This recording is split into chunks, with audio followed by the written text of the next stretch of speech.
Hola, mi gente, and welcome to Stays Crunchy and Milk. If you have questions or comments, queries, statements, or otherwise, we have multiple ways to be reached. Twitter is, of course, the best way for those that need instant gratification, and the show's Twitter feed is @SkimPod. That is SKIMPOD. That's where I like to fight. For the more patient amongst you, the email address for the show is podcast@stayscrunchyandmilk.com. That's crunchy being spelled with a K. We're available via Apple Podcasts, Stitcher Radio, TuneIn Radio, Google Play, Spotify, and a partridge in a pear tree. And of course the website, stayscrunchyandmilk.com. Please rate, review, subscribe, and share the show. And a band plays on here at Skim, and to that end we provide you a Podcast, a musical discussion podcast built on a hip-hop foundation, and you know what? It's dope. Our personal Twitters are Tatum216, Lunchbox2099, your host, the Internet's Tayrell713, and me? Well, damn it, I'm the real ODP. They love the taste of blood. Now, I don't know what that means, but I know that I mean it. Maybe there's evil as they seem, or maybe I only look out the window when it's scenic. Atmosphere finally made a good record. Yeah, right, that shit almost sounds convincing. The last time I felt as sick a contradiction as this was the last time we played a show in Cincy. Get real, they tell me. If only they knew how real this life really gets, they would stop acting like a silly bitch. They would respect the cock, whether or not they believed in it. Doesn't take much, and that's messed up. Because these people do a lot of simple shit to impress us. Where everyone was trying to outdo the last man, I was just a ghost trying to catch some Miss Pac-Man. Hello, ma'am, would you be interested in some sexual positions and emotional investment? See, I'm not insane. In fact, I'm kind of rational. When I be asking, yo, where did all the passion go? East Coast, West Coast, down South, Midwest. Nowadays, everybody knows how to get fresh. Somebody give me a big yes.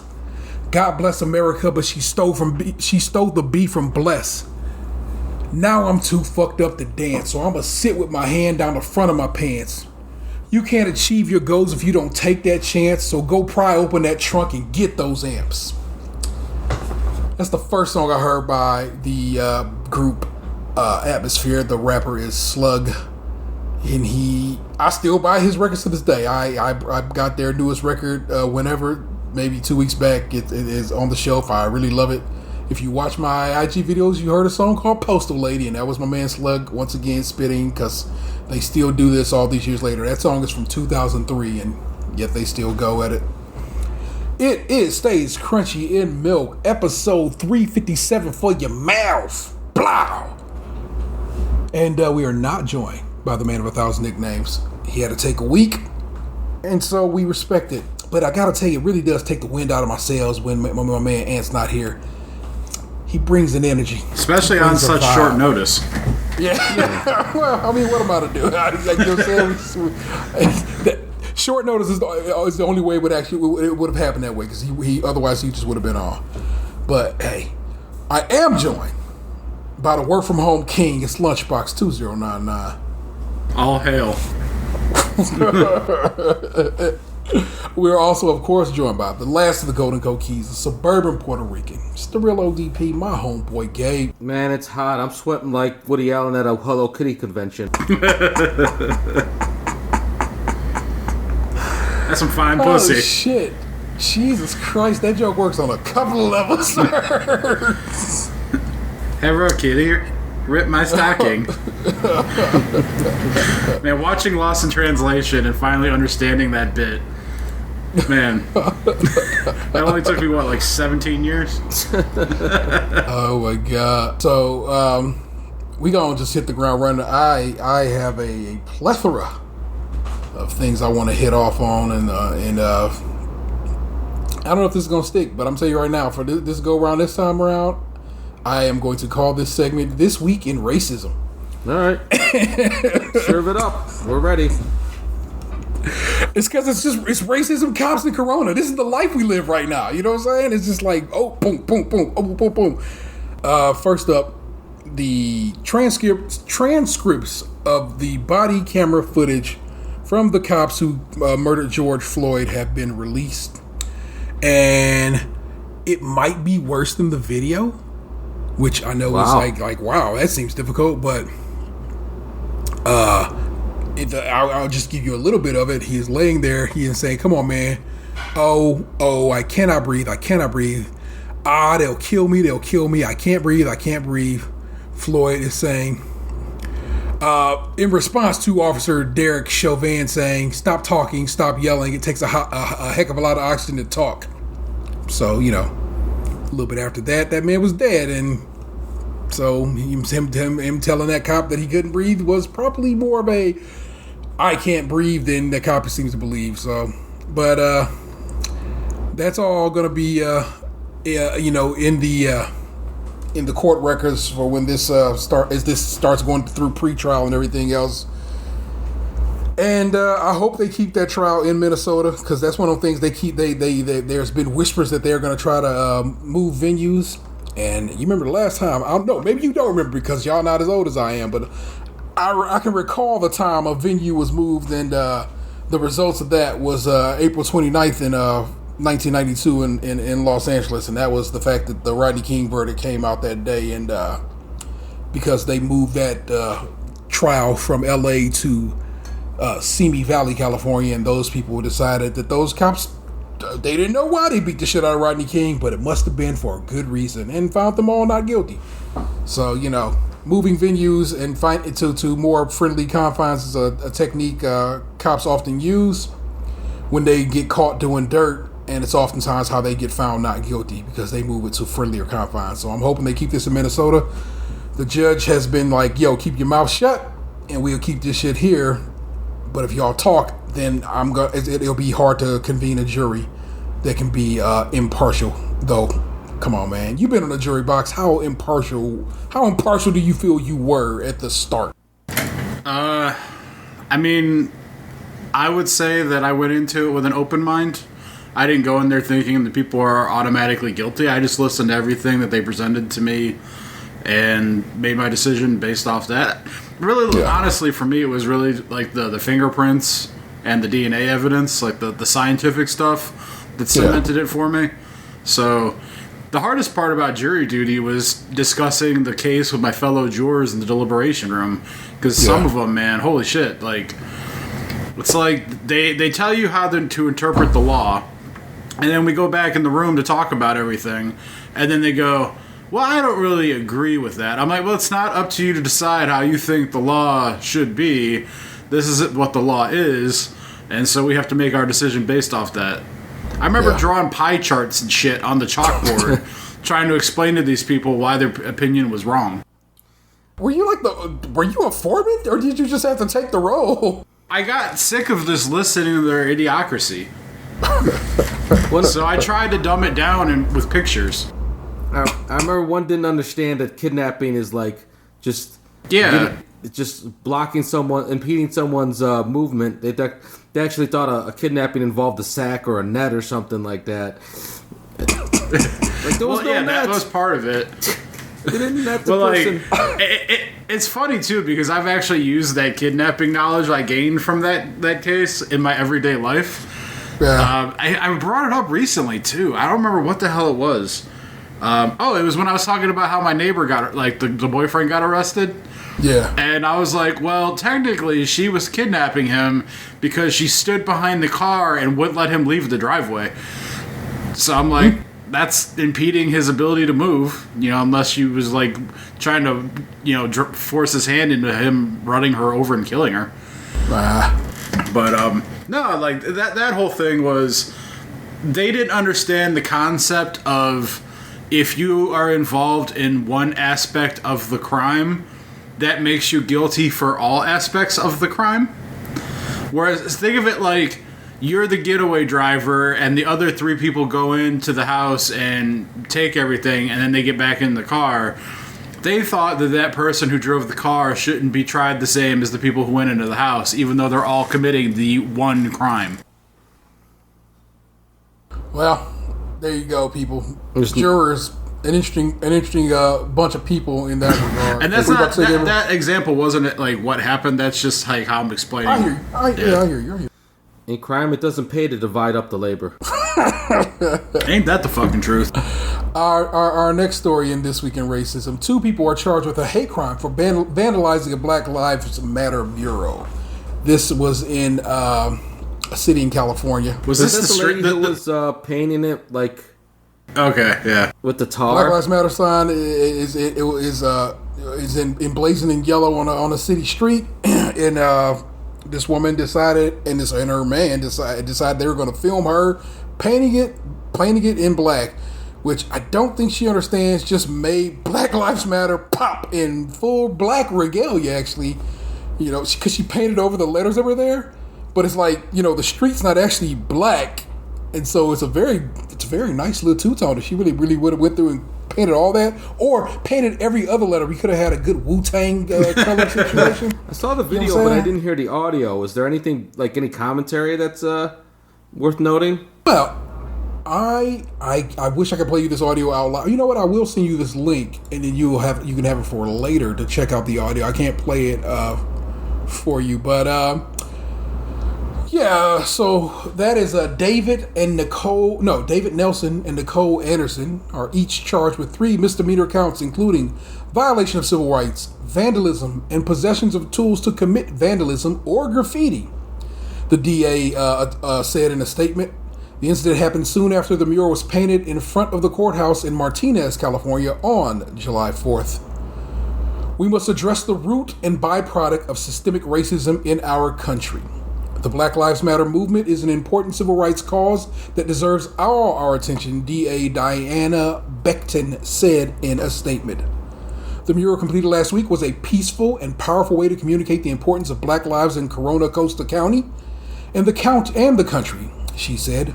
We must continue to elevate discussions and actually listen to one another in an effort to heal our community and country. I say throw the book at him. Make an example of him. No leniency. Fuck it. I don't know. I'm just saying they like I said, This Week in Racism. You reading off the charges makes that sound kind of like a 500 hours community service type of deal. But fuck it, make them do it. I agree. Fuck them.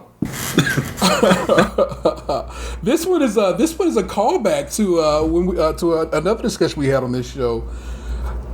Lady A, formerly Lady Antebellum, as you recall, is now suing the blues singer Lady A for her name that she's had for 20 some odd years. Hey, what the fuck?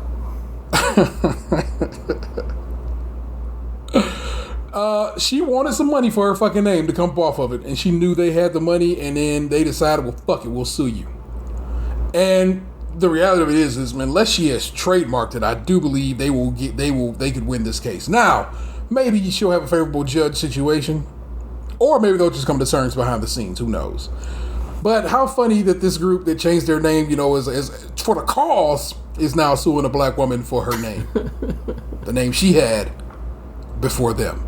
Just want to point that out. Isn't there some sort of use thing where if you've gone by that moniker for so many years, it's established that is your name even if you never filed a trademark?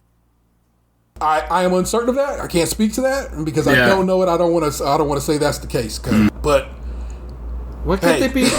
Why can't they be Lady Bella? It's kind of an Italian vibe with the. Why can't the label just pay for that fucking name and call it a night? I don't know. That or pick a different fucking name. These are so solvable, right? These are easy things. Go with the times. Be gender neutral Bell or something like that. There's so many ways to do this. So many easier Binary ways. Bell. No, you want to be non-binary, not binary. I don't even know the fucking difference anymore. Yes, isn't there men in the group? Yeah, there are 2 dudes and a lady. So yeah, okay. I kind of Yeah, what? Yeah, I don't know. I've been drinking. This one was fun. This is over at Vice. Under their motherboard vertical. Gita Jackson wrote this. There's a Twitter account now that is tracking the cringiest misuses of what is known as AAVE. Now, guys, have you seen that term floating around, or do you know what that means? That sounds like a hell of a disease. Okay, AAVE stands for African American Vernacular English. Okay, basically it's scientific ebonics. Is that what they're saying? It's how black folk talk, and Is this like a Chappelle show? It's like, I'll hit them with their own vernacular. Kind of. And so there is this story written by, like I said, Gita Jackson over at Motherboard under Vice is pointing out the Twitter account that is going through and pointing these out. And I actually want to pull up a couple examples of it because it's kind of delightful. So the Twitter account is AAVE Gone Wrong. And what all this woman does, and I believe her name, what is her name? Hold on. Her name is... I thought it was Winona, but I want to make sure. The woman who runs the account. Yeah, her name is Winona. Goes through and literally just tweets a screenshot of someone using African American vernacular English in a way that is just all the way fucked up or just dumb. So the last one went up in 2 hours ago. This is Mr. Adam Scott tweeted this. I'm trying to get SIMP going as an abbreviation of simple. Check it out. Bill Nye lays out mask wearing in super simp, and in parentheses, parenthetical, way. In super simp way. Simp already exists as a word. We've been using simp for a very long time. Maybe Mr. Adam Scott doesn't understand that, but, hey. Here's another example. Threw the fucking forest and spilled the tea all over it to ease that burn. Salty AF LOL. What? Yep. That's kind of... Alright, so hold on. Back up. Is this account a black person showing white people trying to use? Correct. Okay. Now it makes sense. This is a black woman who runs this account who is posting, like I said, images of people having misused and abused African American vernacular English. So this is definitely like Chappelle's show, and he was like, "You know why I love skeet skeet skeet? Because white people don't know what it means yet." Oh my gosh! Let me find you one that really just makes you go, "What the fuck is y'all even doing?"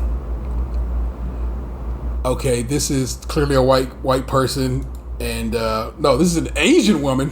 Forgive me. And her tweet says, "Assist about to drown in these edges," with close-ups of I guess her baby hairs, and I'm just like, really? And one more. The wig is skinny, sis. You lit.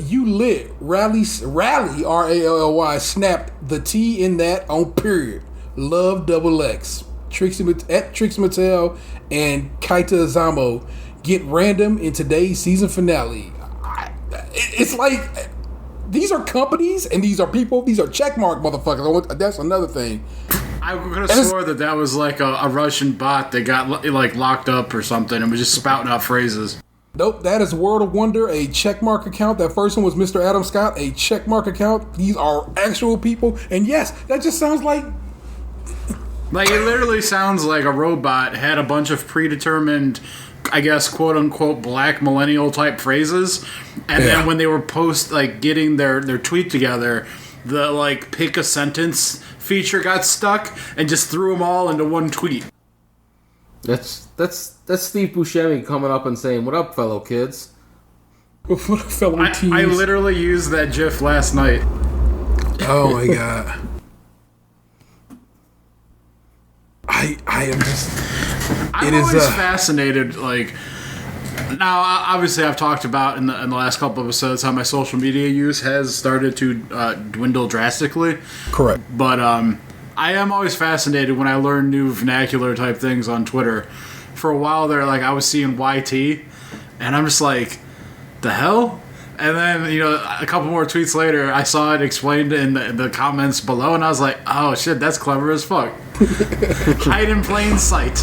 Yeah. That's to avoid getting reported. It is. That is just that. But I found one that this account exists to be very interesting. And in fact, I actually should have given it a follow. I had not already.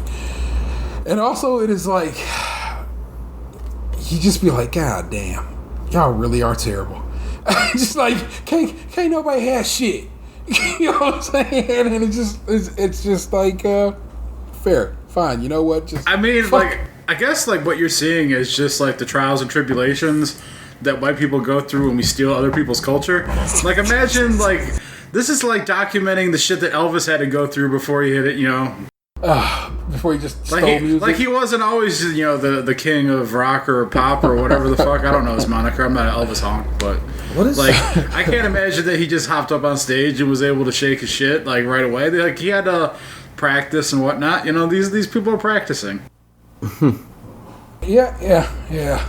We'll go with that. I don't know, man. Why just make up your own little slang. It's peace. You know what I'm saying? It's cool. But then that's the problem. When they make up their own slang, it always ends up being racist or racial. Well, you know I think the problem is that like it always ends up making people feel like they're from the South. Go on, please. I mean, like, most white slang is shit from the South. Like, you hear shit and it's like, it sounds like it came from, you know, below Kentucky. Like, what white slang do we have up here in the North besides, like, Yankee? Well, they have, like I said, that it ends up being gross, like cuck. Yeah, like, the most controversial one we have is pop. And I'm a soda man. Can't even call it. That's what I'm saying, but it's like, you know, you go down south and I'm like, I watch this, like, one YouTube channel, it's a southern thing, like, I don't watch it religiously, but they have, like, a couple different series, and one of them's, like, Bless Your Rank, where some dude, like, will rank, like, sweet teas and burgers and Girl Scout cookies and shit, like, kind of like what we do, but, he, like, you know, they have one show where it's, like, they talk about, like, southern slang and, it's like, I hear shit on there and I'm like, yeah, that's definitely South. Like, that's white South. No. Like, No. fixin' too. I don't know, man. I just it's like it's like abusive almost. It's like, bruh, what are you doing? And it's like you said, it's check marks accounts. It's universities. It's brands and it's so forth. And I'm like, stop. Stop. Yo, have you ever seen that? What is the adage? It's like gay white men appropriating black women appropriate. It's like some layers removed. Like most of this slang is from trans black men from years ago. You know what I'm saying? And ball culture and so forth and so on. And like stuff I don't even have a strong understanding of, but I know where I know it can be sourced to. And so it's like, stop that. Leave that be. You sometimes you can't have that shit. You know, it's like, and it's okay that you can't have it, because sometimes I can't have some of your shit, and it's okay. Sometimes it's just like, it's like, that's you, and I can't get a full grip of it or understand of it, and that's fine. You know what I'm saying? And especially because it's like it's being misused, and it's like, oh, for fuck's sake. Well, so going back to Lunch's point, when it comes from the South, I'm confused as to who's responsible, black or white. Like, who came up with yeet? Who came up with yeet? Did you what? Yeet? Yeah. You know what? That's another thing. You can source these things. Isn't that from like Fortnite? Yeah, but who first came up with yeet? Where did yeet derive from? Fuck if I know. So what Shit, does it mean? Xander had to teach me what it meant. Yeet is an exclamation of excitement, approval, surprise, or all-around energy. Often is issued when doing a dance move or throwing something. I thought yeet was Southern for did you eat? Are you serious? I did. Like, I just thought they smashed that sentence into one word and asked. So you're like assuming that the people from the South are all just like mushmouth? No, not smush mouth, but like sometimes they talk a little fast. Or like the dude from the water bottle.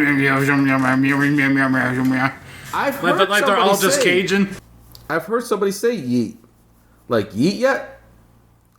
Like, did you eat yet? Well, yeet is from 2008. Oh, well, I didn't know that. So it has a few years under its belt. All right, so it predates Fortnite. Yeah. All right. No, I could have sworn. Or maybe it's G. Did you eat? You know, who knows, bruv?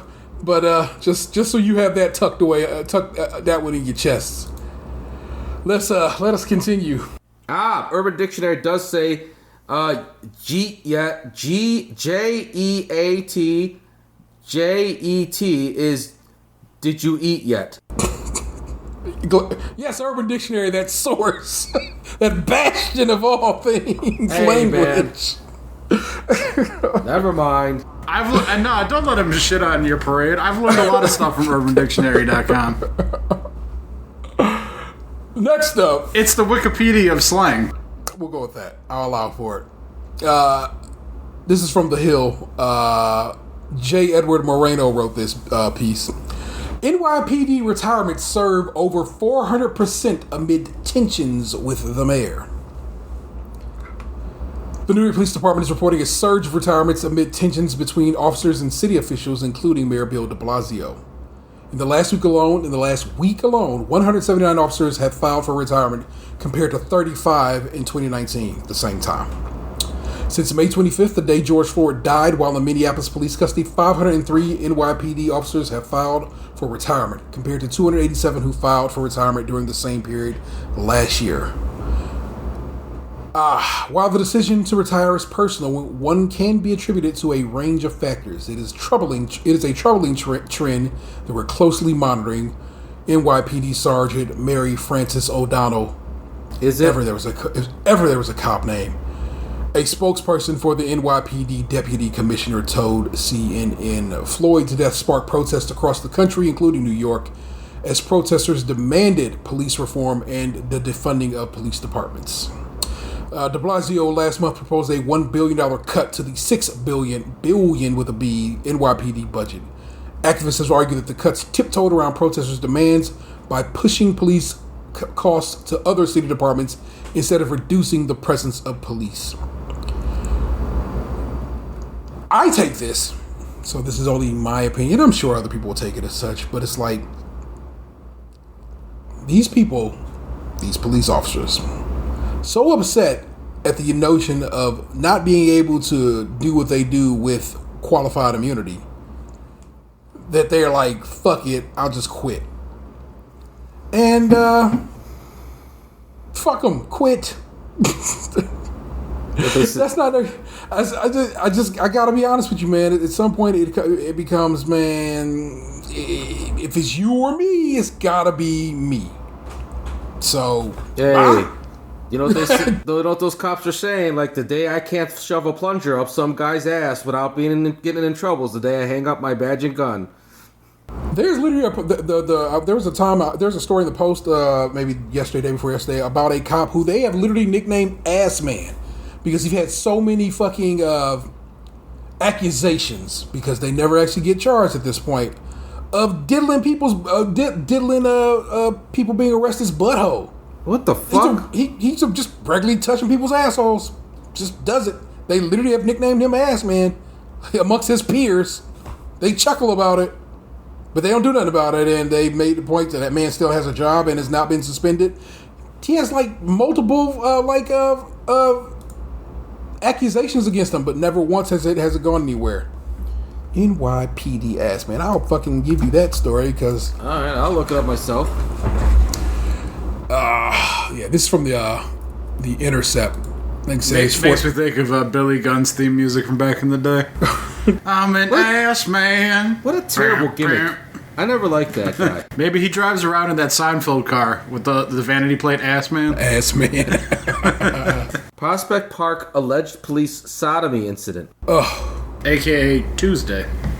I don't want to click them. NYPD detective Jeremiah Williams, that's his name, has been accused of this idea that I can't do my job while being held accountable. 4 different detainees. Well, then maybe you shouldn't be doing your job. Has 60 complaints and 11 lawsuits filed against him in the last decade. Fuck him. You know, has never been disciplined. I'm saying has that received 13 lately. pay raises and a pretty big promotion. So Jeremiah Williams, watch your cornhole around that guy. Just gonna tell you that, okay? But of course, like I said, these people are like, I'm retiring because I can't finger buttholes without impunity. Well, but apparently you can, because this man has been doing this for a decade. Multiple accusations, multiple lawsuits, and has yet to get anything but raises and more and promotions. A decade? why you? Yeah. So, bruh, why you quitting? You good to go. They don't do anything about this. He's been doing it longer than my daughter's been alive. To give you some perspective. Oh, He's probably just tired of waiting on his Jell-O endorsement. What I'm going to call my last story of this week in racism is racism fucking up something else. I'm saying, but racism going the other way. Whereas y'all motherfuckers was racist and took away the land of the indigenous people of this continent, but you signed treaties with them, and you said this is yours. Okay, you can have this land, and because of that, today the Supreme Court, in a 7-2 decision, said that a pretty big chunk of the state of Oklahoma belongs to the Native American tribe of the Muskogee Creek Nation of natives, and I mean, like, I kind of want to show you a map. It is a pretty substantial chop of Oklahoma that is now straight up and down Native American indigenous people land. What does that mean? With all the white people living down there, going to kick them out? Meaning lots of things. Meaning they can control its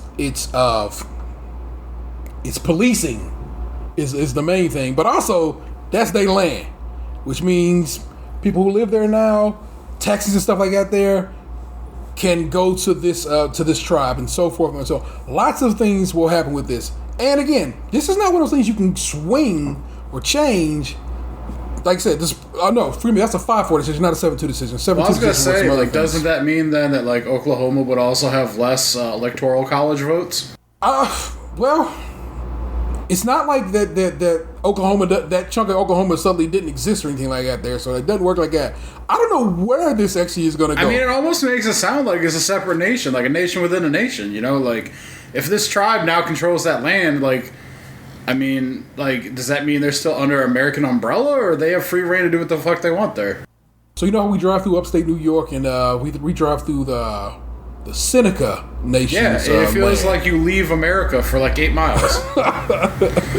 I mean, I'm not like trying to shit on them. I'm just saying it's like you go from like the highway being one way to like being all tore up and seeing like Washington Redskin like caricatures around, and then 8 miles later you're back on like what the highway was previously. That particular situation, at least there in upstate New York, and my man William Kent, who lives up that way, might be able to add some things to it, but I believe it's because the state of New York owes them money and won't come off their pockets, and they said, well, if you ain't coming up off your pockets, man, then fuck it. It sits like this. And of course, New York's like, well, fine, I won't fix it either, because because governments is sometimes just a bunch of little babies. The statement from the tribe released Thursday hailing the decision reads like as such: the Supreme Court today kept the United States' sacred promise to the Muskogee Creek Nation of a protected reservation. The statement reads, today's decision will allow the nation to honor our ancestors by maintaining our established sovereignty and territorial boundaries. We will continue to work with federal and state law enforcement agencies to ensure the public safety will be maintained throughout the territorial boundaries of the Muskogee, M-U-S-C-O-G-E-E Creek Nation. The case concerns Jimcy McGirt, a convicted rapist serving 1,000 years on top of a life sentence in prison, who challenged his conviction on the grounds that the crime took place on Creek territory.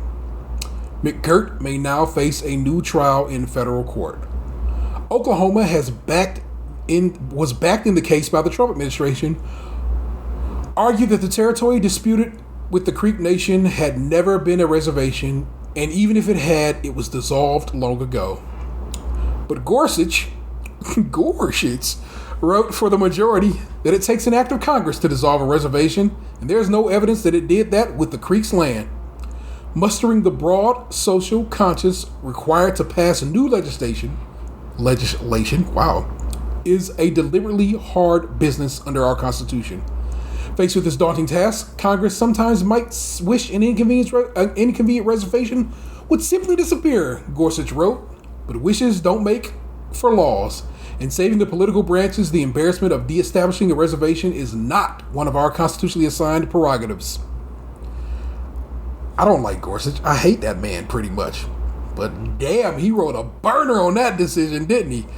The Supremes this week have been acting a fucking fool. It has been just chaos from that court, and that I can't even call it. They said New York can see Donald Trump's taxes, but the Congress can't see Donald Trump's taxes. But I mean, if New York gonna have them taxes, guess them taxes gonna end up in the Congress's hand. It just works that way. That businesses who have religious disagreements with the notion of birth control cannot have birth control covered under the insurance they provide their employees. Which is bullshit. The idea of a fucking business having a fucking religion. I mean, unless it's the Catholic Church or something, but they're talking about like Hobby Lobby and shit like that. It's Hobby Lobby. It's the church because it's so forth. Yeah. So, like I said, the Supremes over actually the last couple of weeks have been wilding. But this, they seem to have gotten it. They've made an interesting decision, we'll say that, for this Oklahoma situation. Because that, again, requires an act of Congress to dissolve that treaty. You know what Congress is up to, lady. That's not going to happen. So, wow. That's a decision that's going to ripple for decades to come. That's not an easy fix. That's not an easy, we're going to dissolve your land situation. You can't go taking that land right now, bruh. It'll be a real fucking problem if they attempt to do so. So, we'll see where that heads. And all because a dude is an asshole and a rapist who decided he was going to be like, well, I was on the Indian land, which means I can rape with impunity? Is that what he thought he was going to argue? No, he's trying to say he shouldn't have been convicted by a state court. So he should have went to a tribal court? I guess. Federal court. Yeah, federal court, because that's who has to say. It's just a delay tactic. He's gonna get convicted in federal court. He's fucking rapist. I want to know what kind of ARPing he did to get 1,000 years and a life sentence. Well, let's take a look at Jimcy McGirt and see if we can find his tale. Quick little Google search. It's the bad kind of dirt McGirt. McGirt. Jimcy. I want you to know his name is Jimcy McGirt. Jimcy. Does he spell like the old dirty used to spell it? McGirt. McGirt. McGirt. He does. Had been tried and convicted of performing sex crimes against an underage child in 1996 in Oklahoma. He was serving a life sentence for the crime when the 10th Circuit delivered the verdict on Murphy's case in 2017. McGirt was one of several convicts who had similar cases to Murphy's. Native American descendants that have been tried and convicted in state courts for crimes committed on lands that were part of former reservations, who sought appeals based on the new ruling from the 10th, because there was a ruling in the 10th Circuit Court that said crimes committed on native land had to be adjudicated in a specific way. So, 10th Circuit Court. I have to read about that too. But hey, man, like I said, that was racism in the fact, like I said, they took the people of this nation's land from them, and it just came and bit them in the ass squarely with Gorsuch, who that's a Trump appointee, correct? I think so. Yeah. Let me double check. I have had a few drinks. I was about to walk away to get another one. I believe Neil Gorsuch is a Trump appointee to the court, and along with Kavanaugh. Appointed by to succeed Scalia. Yeah. So that's y'all's man. You know what I'm saying? So there you go. To quote the black guy who tips, y'all did that. So that was wild. This next little bit I just want to run through right quick. It's something I need you guys to pull up your Twitters. All right. Okay. So just grab your phones and go to Twitter right quick. I want you to check something. This is inspired by a tweet I saw by Twitter user Politic Masfina. And I follow her on Twitter. I want to say she's from Tennessee. She has been posting stuff. I followed her since I think the 2016 election. So she's always posting interesting things. If you go to List on Twitter, where's that at? If you click on your face, it should swing out and you should have a list. Okay. Yep. And do you have any lists? Do you make lists on Twitter? I haven't. Nope. All right, now up in the corner are three dots, at least on the Twitter app that I have in front of me. Nope. No. You do not have the three dots anywhere on the Amazon app? Amazon, Lord knows, the Android app? Nope. Well, if you click those three dots on the iPhone, and of course if I'm on Twitter on the web like I am on my computer right now, you can see list you're on, meaning people have added you to lists. And I wanted you guys to figure out what list you're on, and I wanted to discuss that idea with you. So let's take a look at some. I'm not on any list. Some list that I'm on. Yeah, I'm guessing I'm not because I don't have any dots anywhere. I have a little button that lets me create a list, but there's nothing to show me like what I'm on. Me neither. Well, I didn't realize I would be on so many lists because this scrolls, and like I said, I'm still scrolling. There we go. I just got to the bottom, and I would think you guys would be on a list because you should be on a list that I made. And in fact, if I click it, yes, all of you are on the list, Team Stage Crunchy Milk, because it's a list that I made. So assuredly you are on a list because I made that list.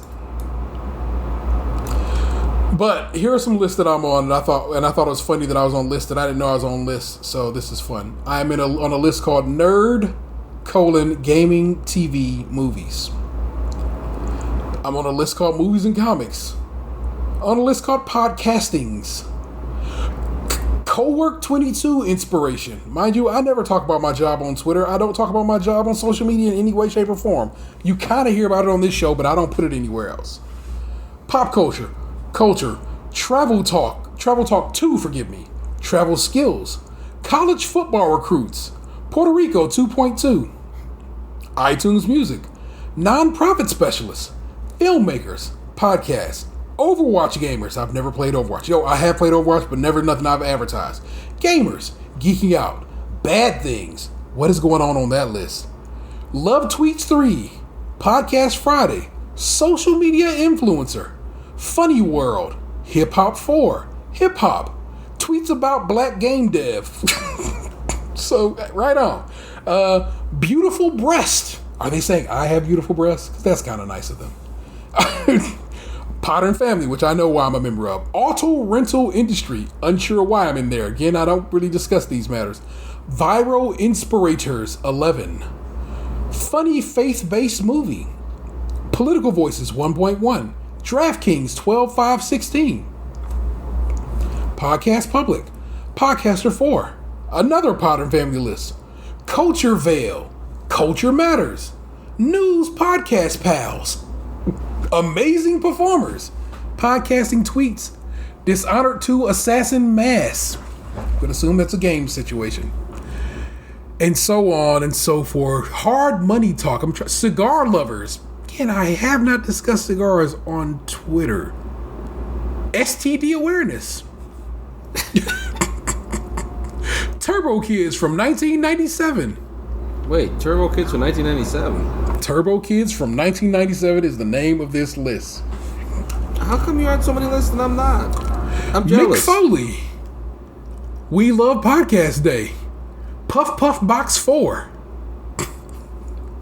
Authors, of which I am not. Go Vote, of which I would suggest you do. Another Potter & Family one. Our Precious Family. Black Twitterati is a list that I'm apparently on. Cleveland Podcasts. That's kind of cool. I actually would like to take a look at that particular list. I'm going to crack that open, take a peek poke. Favorite Comedy. Another Potter & Family. Jesus Christ. Hip Hop Head. So again, you, the listener, I would tell you if on iOS, where I can tell you how to do it, but also I would tell you if you're just in Twitter on the website, you can go to List, and again, 3 dots up in the corner. Click it, and you can click the switch thing. It's a flag that says List You're On, and you can run down and see what list you're on. Let's take a look at this Cleveland Podcasters list. Is this the person who made the list? 34 members in this list. And 2 tweets down, I see Pittsburgh Nerd Podcast, which means it ain't from Cleveland, is it? But I thought that was funny, and I thought it was weird, and I was hoping you guys had weird lists, and of course, none of y'all want to get down with the list game. Well, no, I just went to the browser and the little button things there, so I'm just waiting on it to load now. All right. Okay, so let's see here. I am in client leads for Xmas D, podcasters, podcasts, Our Precious Family, WWE fans, We Are Potter and Family, Family, I Am Rich Too, Apple Polisher, and Team Stays Crunchy. There you go. Team Stays Crunchy is the list I made for us. And there you go. I don't understand. And I think I made it when I first, like, when the ability to make lists first popped up. So I was like, hey, that's cool. And I made that list. Ta-da. There it is. I don't. Yeah. This Christmas leads one's got my interest. Well, that was the kind of thing. I was wondering what list we were on, and I was wondering how we managed to get on these lists. What is Turbo Kids 1997? Why am I on that list? Client leads for Christmas. Okay. Why is Chubb trending in Cleveland? Oh. Well, while you guys search that, I want to read. The Big Ten is going to only play games. Yeah, I saw that earlier. The Oregon game is canceled or whatever for this year. In the Apple Polisher list right now? What does that mean? I have no idea. Seems to be a lot of news type tweets in here. Yeah, I'm not sure what that's all about. I was hoping we'd find some interesting, like, this is deep. Look at this, man. I'm in this click right here. And of course, Gabriel can't discover his list, so. Yeah, I don't know what I'm doing. I had to go to the browser. Like, I couldn't do it in the app. So, like, when I went into Twitter in the browser on the computer, like, and I clicked on the same list button like I did on the app, there was in the upper, like, part of the like, it, you know, Twitter on the browser separates it in, like, 3 columns. The upper of the middle column, there was the 3 dots there that T was talking about. I can imagine Gabe's is probably way more funny than mine is, since he actually, like, interacts with people. I mean, you know, he yells at people about their, you know, bullshit. That's what I'm saying, though. Like, people probably put him in some lists. Yeah, like, where, like my most, like, controversial one was, like, Apple Polisher, but, like, what does that even mean? Yeah. Most of mine were, like, pretty accurate, like, WWE fan. Podcaster. Like 3 or 4 of them for just from that the Potter and Family. Yeah. I wonder if I could see what list somebody else is on. Is that a thing? I wonder. Maybe that's the problem. I need someone else to look up my. Oh, you know what? I'm doing it on my phone. Maybe I should be looking at my on the Surface. That's what I assumed you were doing. I didn't.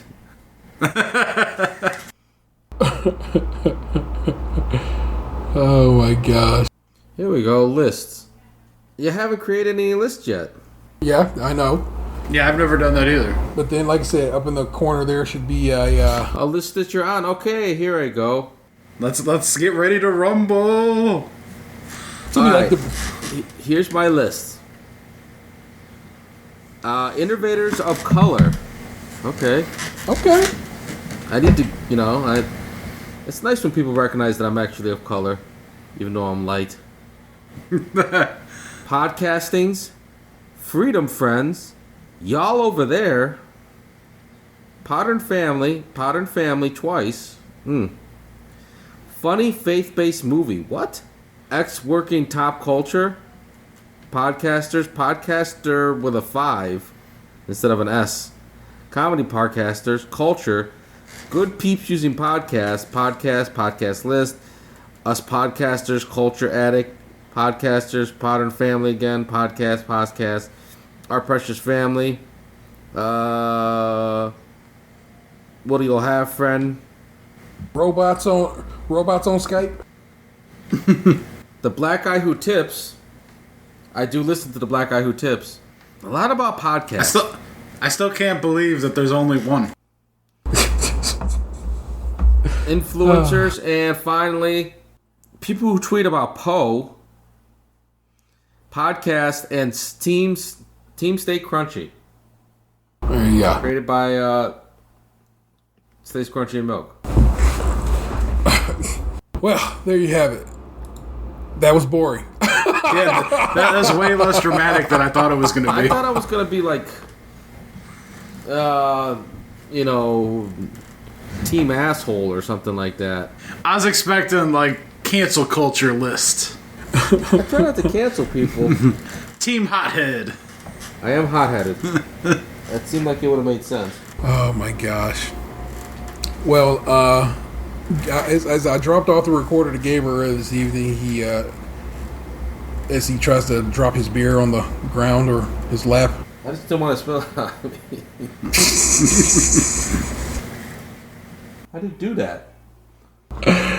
Oh my god. He tells me his mom and sister had an incident that I feel was definitely worthy of discussion. So please share with the listeners and Daniel and I, because I don't know the depth and breadth of this story. All right. What was going down out here? So my sister asked me specifically to tell this story on the podcast. So Go ahead, pod sister. You know I love you. So she's out with my mom trying to go shopping, and they're wearing their masks like they always do. And they start getting yelled at by this woman with no mask. All right, fine. White woman with no mask. Like, you shouldn't be wearing your mask. You should stop listening to the mainstream media. And they start engaging her. Like, my son is in the medical field, and he says you should wear your mask. And my sister's like, you should die a slow death, and you shut up, Blanquita Loca. And, like, just to, like, get under her skin, speaking to her in Spanish. Like, Had to do it. like what my sister said to me, she's like, I'm in real life what you are on Twitter. I'm like, all right, well, I'm trying not to get fired, so that's why I'm not like that outside of Twitter.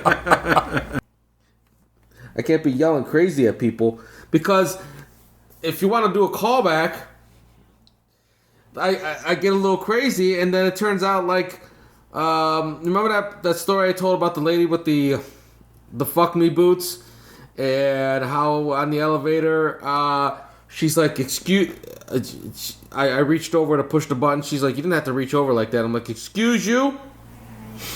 I said, because I was having a bad day. Yes. She's joined our department. Oh, fucking great.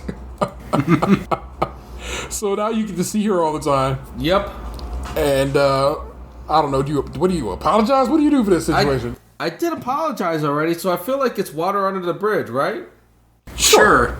She doesn't listen to this podcast. Neither one of us believe that. Oh shit. Oh, we said that with too much. Nope.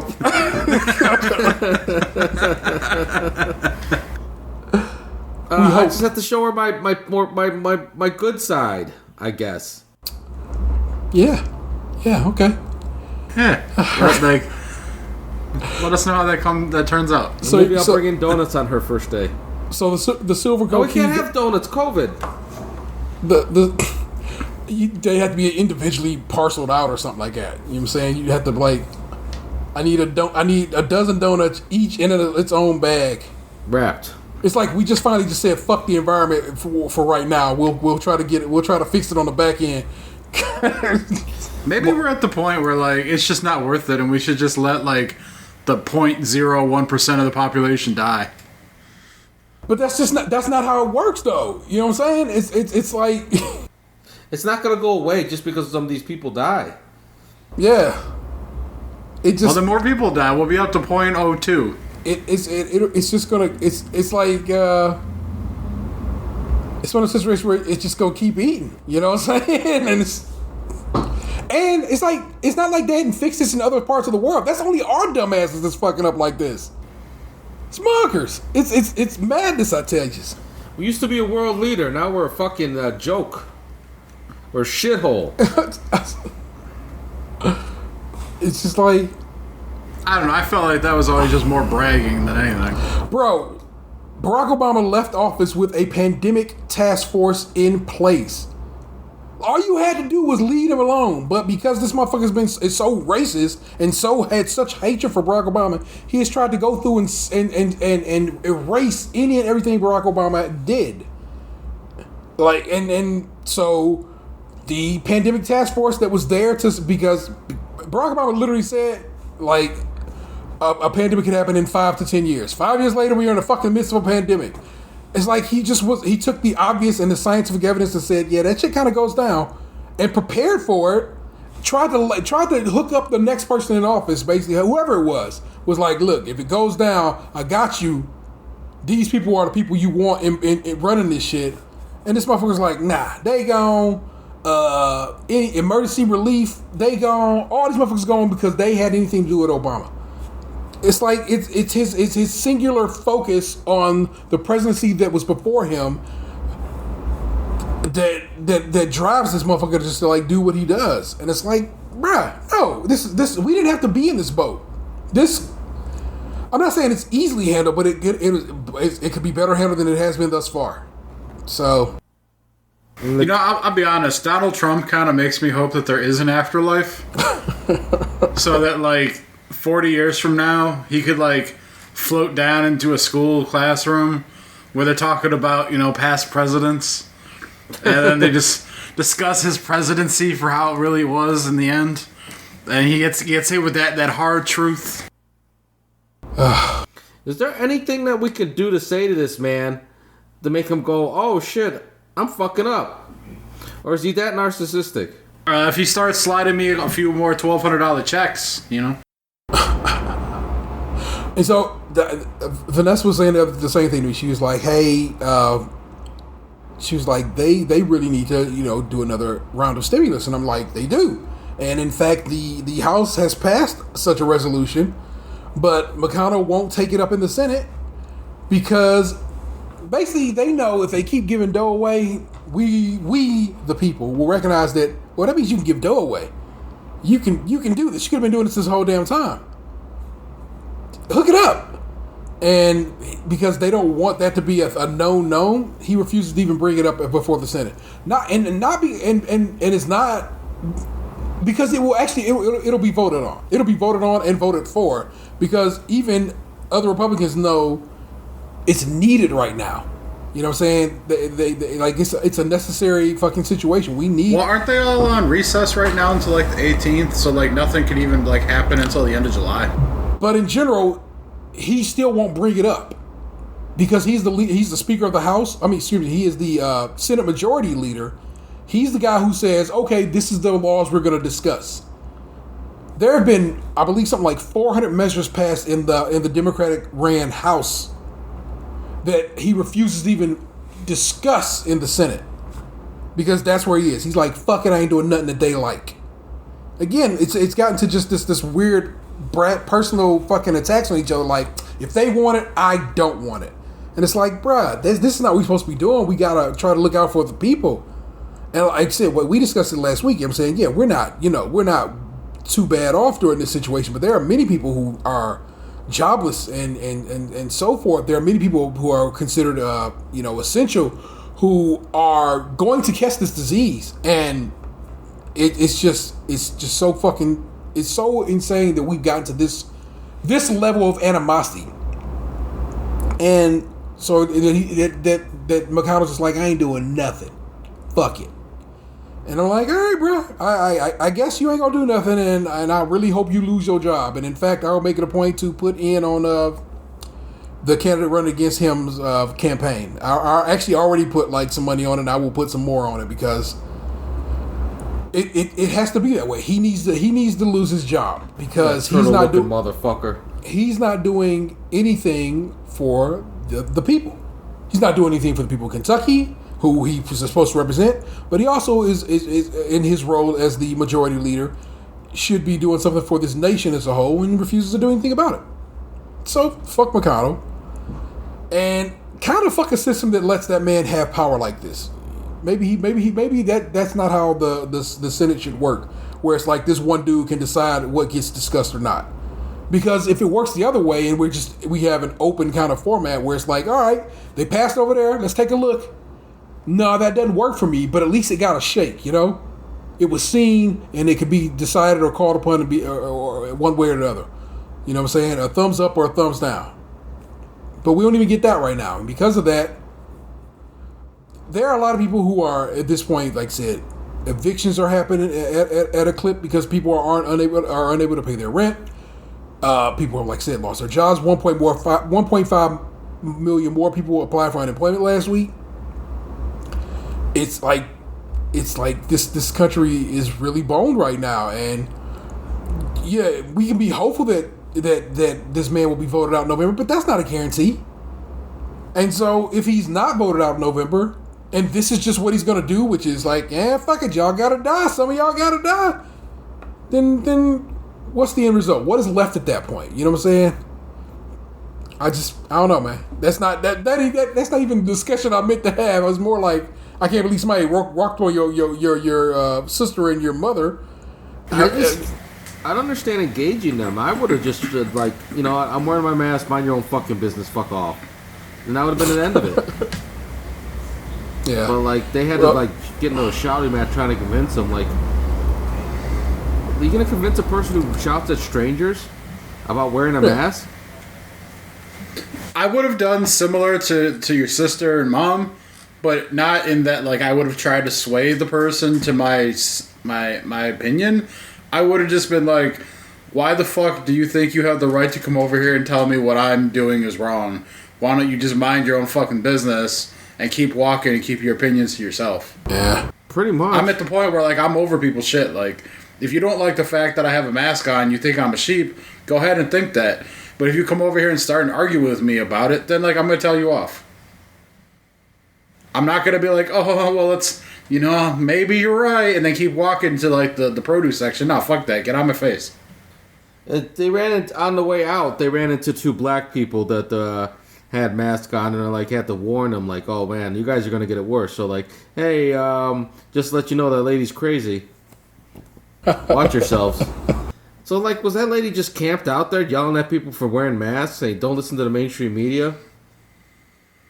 That's a new twist on this, because what it is like what we keep seeing is people trying to go into stores sans a mask, in stores that say a mask is required, in states that say masks are required, and so forth.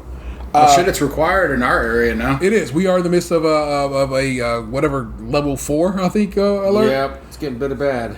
And so the county, the governor has required certain counties at a certain level to. Wait, did we go up? We were at level 3 the other day. I don't know what the fuck we are, but whatever it is, we were. It's enough of a situation where the government. Yeah, it was. We were in stage 3, which means stage 3 the masks are required. Yeah. In order to get the mask to be not required, we'd have to drop to stage 2 and maintain it for like 14 days or something. Yeah, and that's just But it is, you need to have.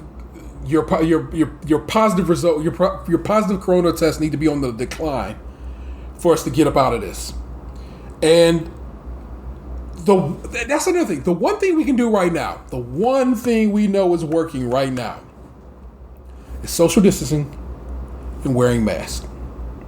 And the problem is, you've asked people to do for others as opposed to do for themselves. Because the reality is a mask won't stop the coronavirus. It just won't. It's just we don't have masks to do that. I guess them N95s could stop certain things, but that's not really what's happening here. The mask is for you to keep your spit to your goddamn self, me to keep my spit to my goddamn self, and hopefully that keeps us, and add to that, 2 meters between us, and hopefully that means we have kept any Rona that either of us might have at bay. But asking that of people, it's like I don't know. The shower rod in my house got broke some way today, so I had to go get a replacement shower rod today. And everybody in Target, because I was Target over here on 117th, had on masks. I mean everybody that's go around. I'm saying, as I go to stores and stuff, I usually report and say, oh, it was mostly people with masks or whatever. This go around, everybody was in a mask. And I was just like, yeah, that shit soothes my soul. Because then I feel like maybe we're doing something. Also, maybe people are listening. And that's a good thing. And then, like, right there, as you walk into Target now, they have a selection of masks. You know what I'm saying? You can buy these masks. I bought a set. Like I said, because they're like $4 for like 2 masks. I'm like, yeah, sure thing. I'll buy a couple of extras. That way I have some extras, you know? And, well, the thing is now, like, I think the requirement went into effect on Tuesday. Yeah. So if, like, they're out in public and they don't have the mask on, they can get fined. was that the what happens? What kind of fines are they? It's like $150, I think. Like if you're a customer, and it's like $300 something, $500 something like that. If like it's a worker not wearing a mask. Wow.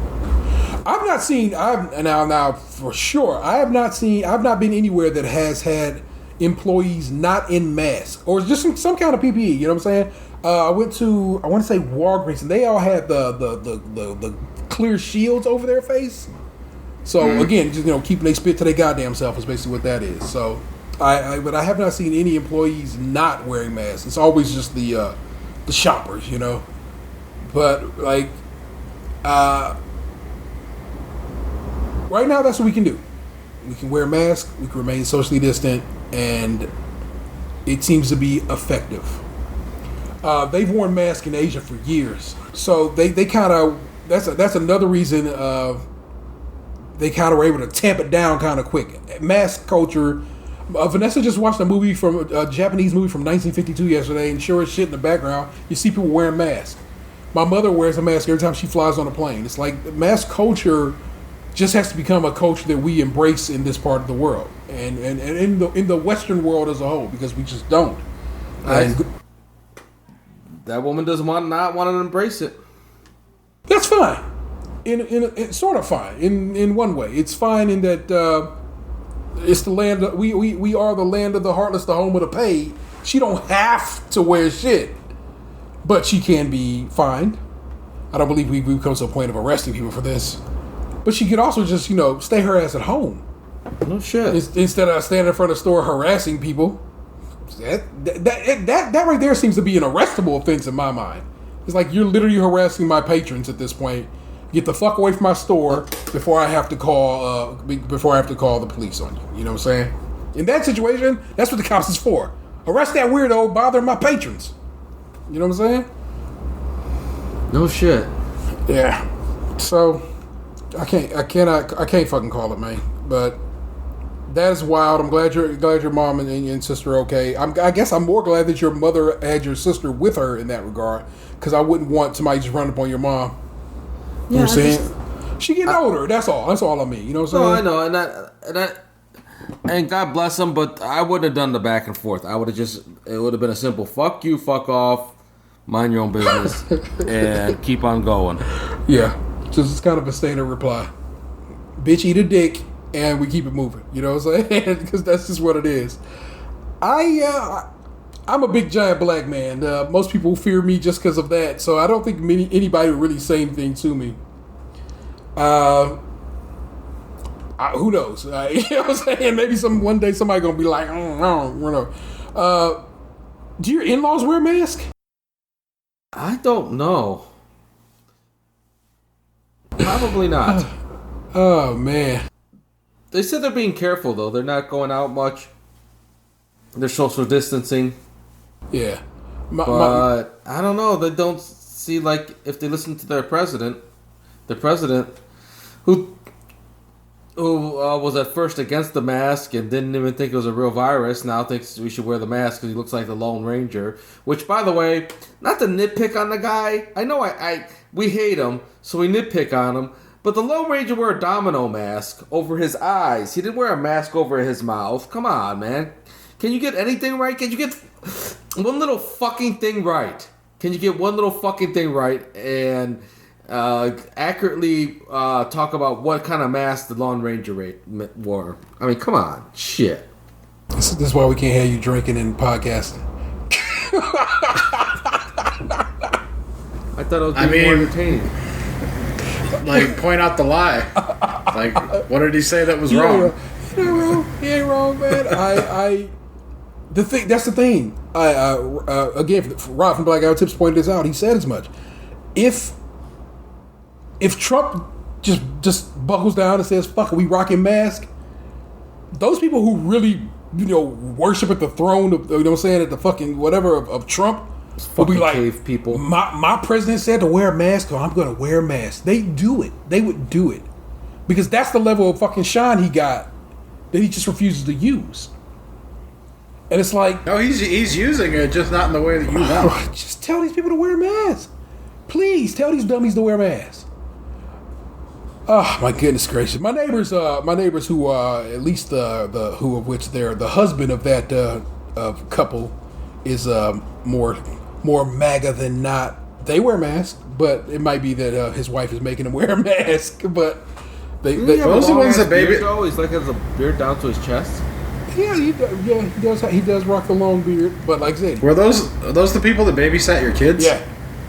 Like I said, his that's the thing. Oddly enough, so this is one of the situations where I guess it's more of a Gabriel situation. I truly love those people. They are family to me. I'm saying I've known them a dozen years at this point. They help raise, without joking, they help raise my children when you think about it. You know what I'm saying? And so. And they never treat me or my family as anything other than just fine. You know what I'm saying? They never talk to me any fucked way. I've never heard them say any wild ass shit. So it's like, that's kind of like how, like I said, how like Gabe looks at his in-laws. It's like, he loves them. You know what I'm saying? He knows them from a lovable state. He doesn't see their nonsense.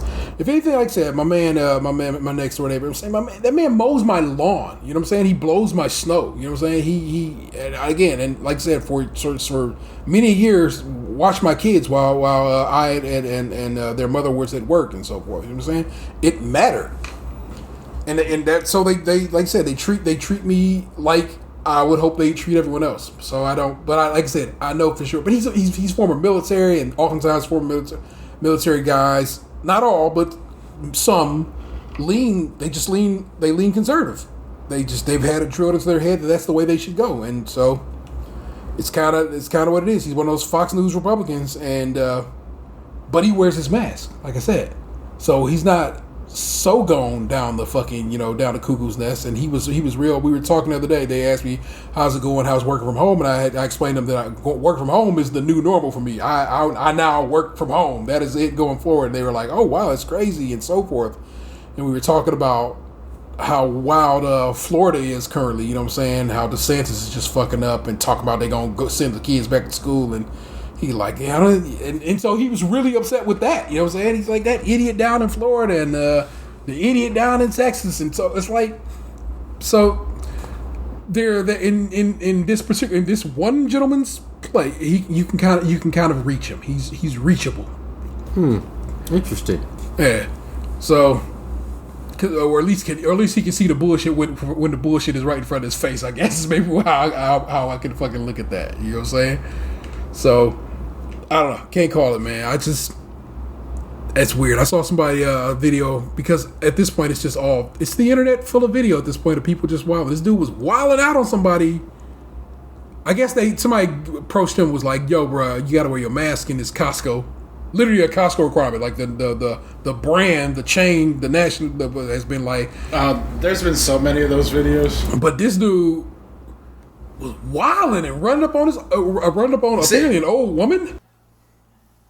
Like that's the thing about like that I find to be a little odd, is that like the amount of social media time I've been using is very minimal. Yeah. But yet I still manage to always see a video of someone freaking out in a store about wearing a mask, or someone calling someone something racist, and then like I always see something a cop did to somebody. And I'm only on there for like 5 minutes. It's like it's like I'm either hitting the sweet spot every time, or it's just that's all the shit is anymore. I don't know, but yeah, I can't even call it. Like I said, I saw 2 videos today. That dude, well, no, I saw that dude because of course Twitter CSI got a hold of that motherfucker quick, and he was quickly let go from his job because he really was wilding. I feel threatened. You get the fuck away from me. This is what he's yelling to this old woman. and whoever was filming it. And so I'm like, what are you doing, bruh? And like I said, they know that, like I said, we live in the age of 4K video, bruh. We can see you.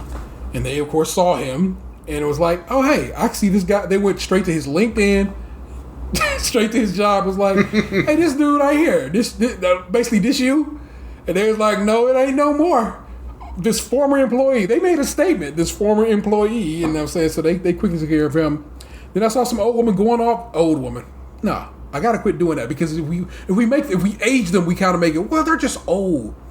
Nah, I saw a white lady in like Tennessee at some rally screaming at people. She got doxxed and her job fired her. Oh, the one I saw was a woman in a dentist's office today.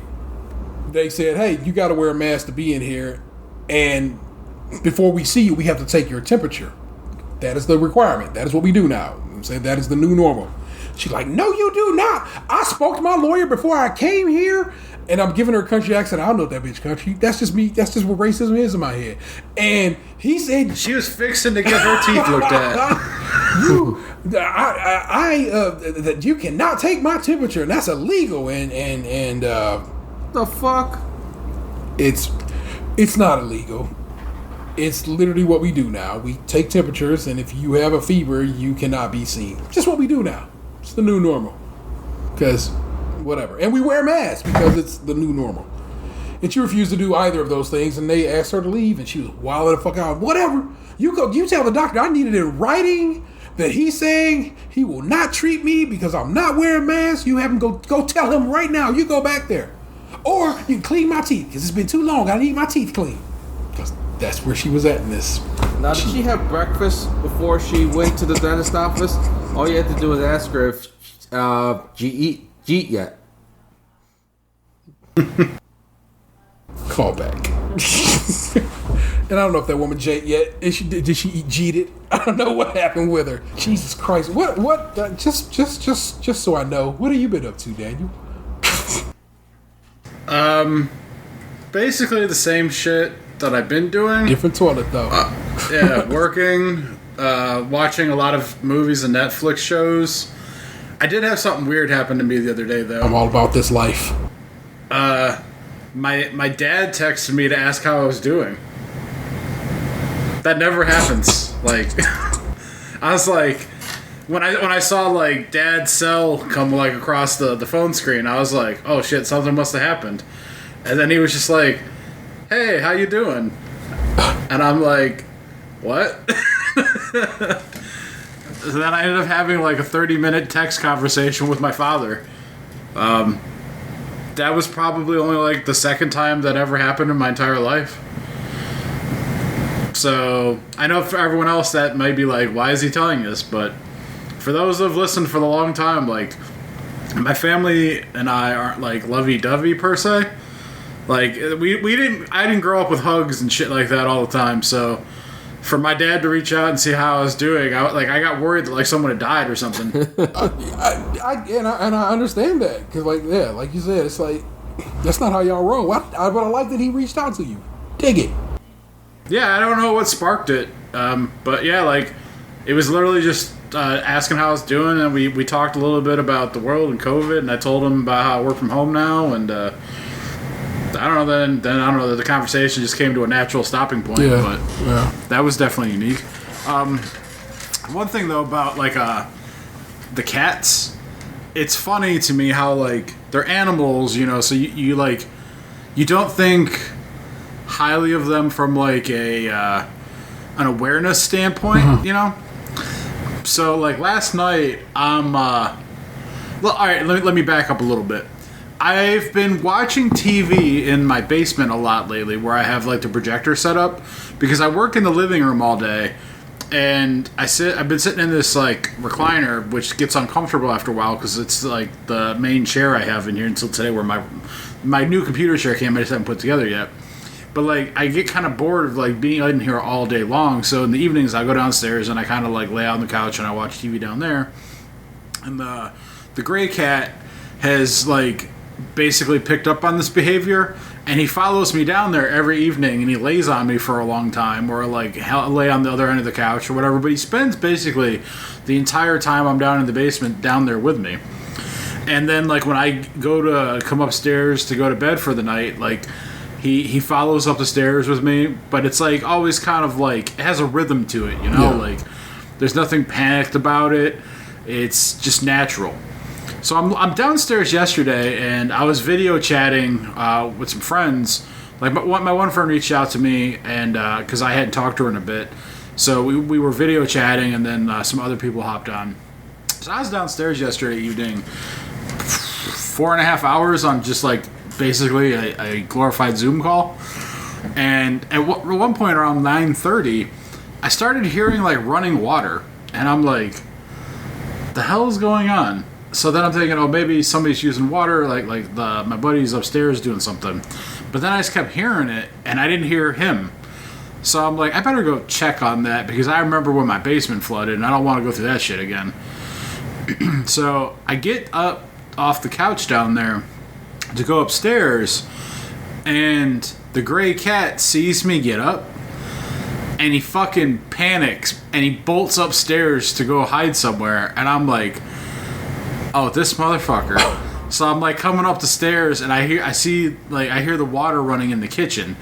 So that means that, like, my buddy was using the sink and didn't put the little, like, mitt back on, because, like, the kitchen sink, the faucet is one of those, like, lever ones where you push up on it, and it's not like two knobs. So the cat learned a while back that he could headbutt the lever up to turn the water on.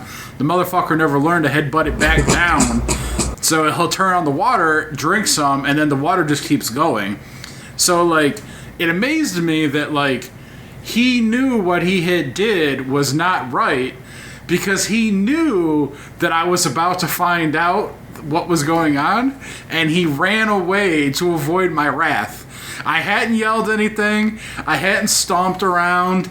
I hadn't freaked out. I literally only got up off the couch, taking a leisurely walk to the steps, and got about 2 steps up before he ran out of sight.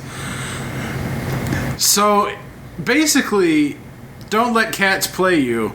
They're like children. They're aware of when they fuck up, and they try and hide it. They know they did that. You know he did that. Yeah, he knew he did something that he wasn't supposed to, and that he was caught, and he went to go hide before because he thought I'd come at him.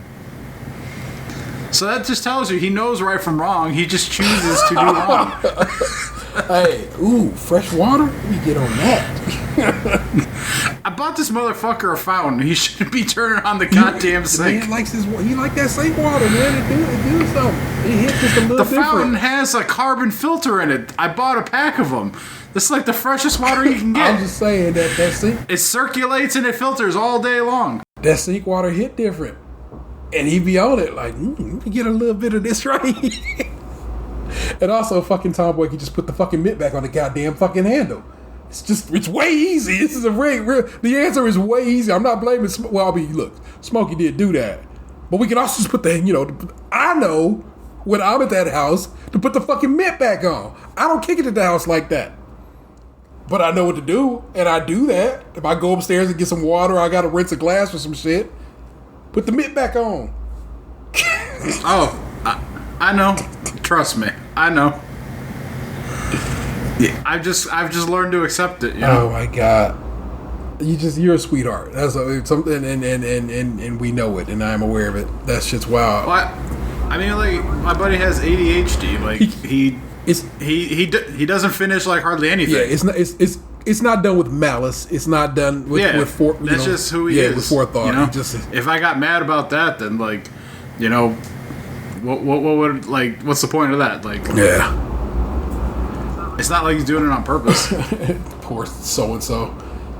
Oh my goodness. So your new office chair arrived, and I realize this just seems bland, but I actually want to discuss it. So, your plans were to make the living room your office, or to make the extra room your office? What is the? So originally, I was gonna do the bedroom, but then I realized like I don't want to like confine myself to that room all day long when I have this giant ass living room. Like, it'd probably be different like if I had like a wife and kids and shit, and like, you know, this was a family communal area or whatnot.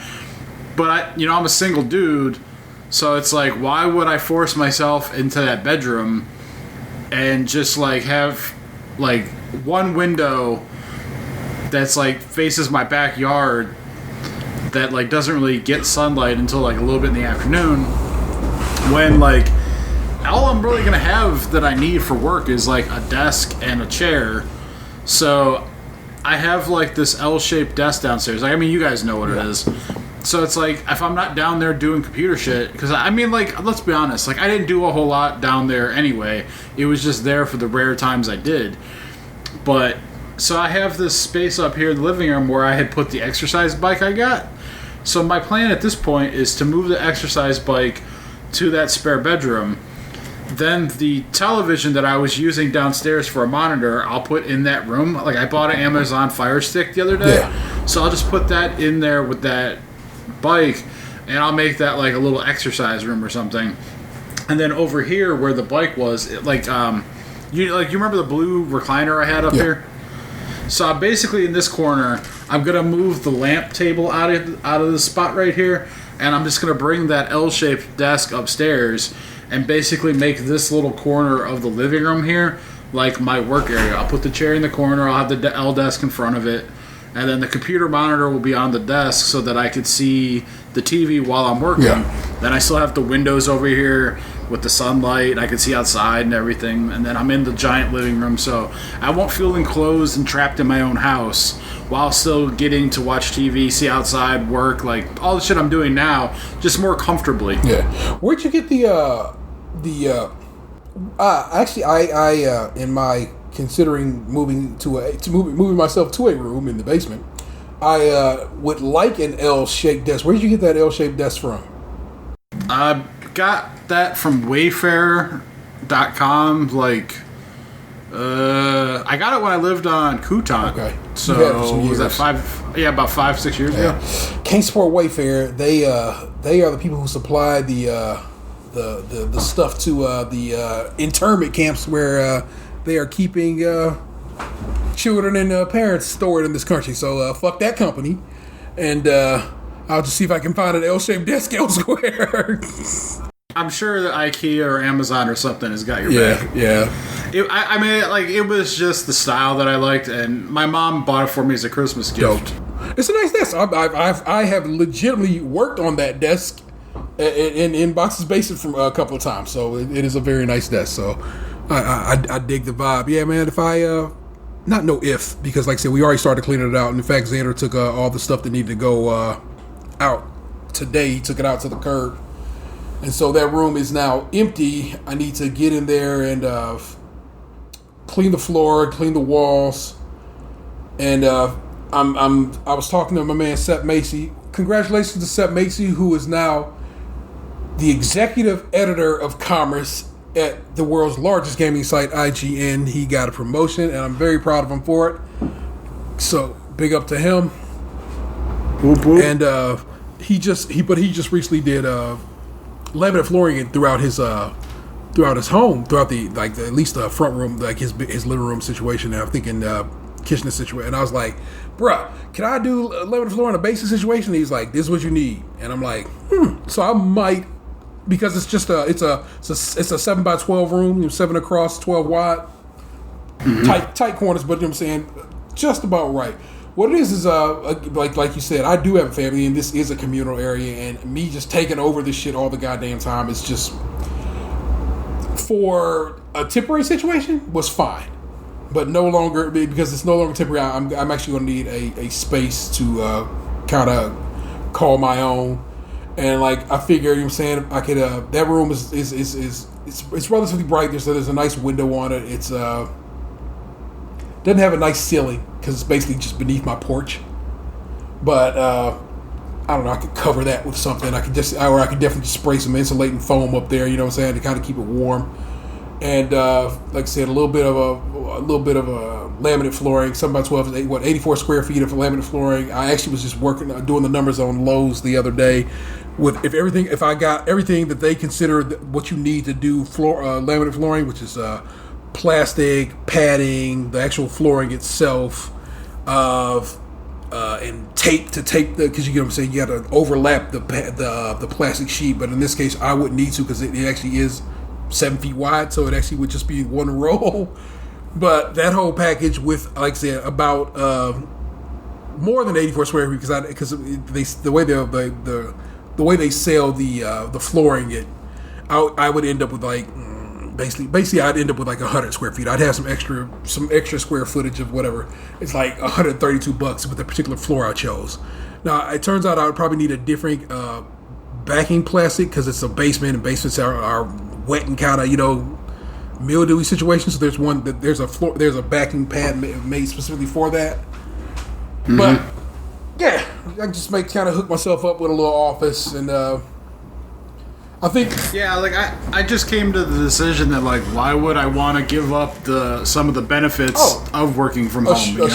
Which is force myself into a cramped room when I can sit out here and be free and spread my wings. Watch the big TV and chill out and so forth. Whereas I kind of would like to separate myself a little more from work. You know what I'm saying? I go down there, and it would be like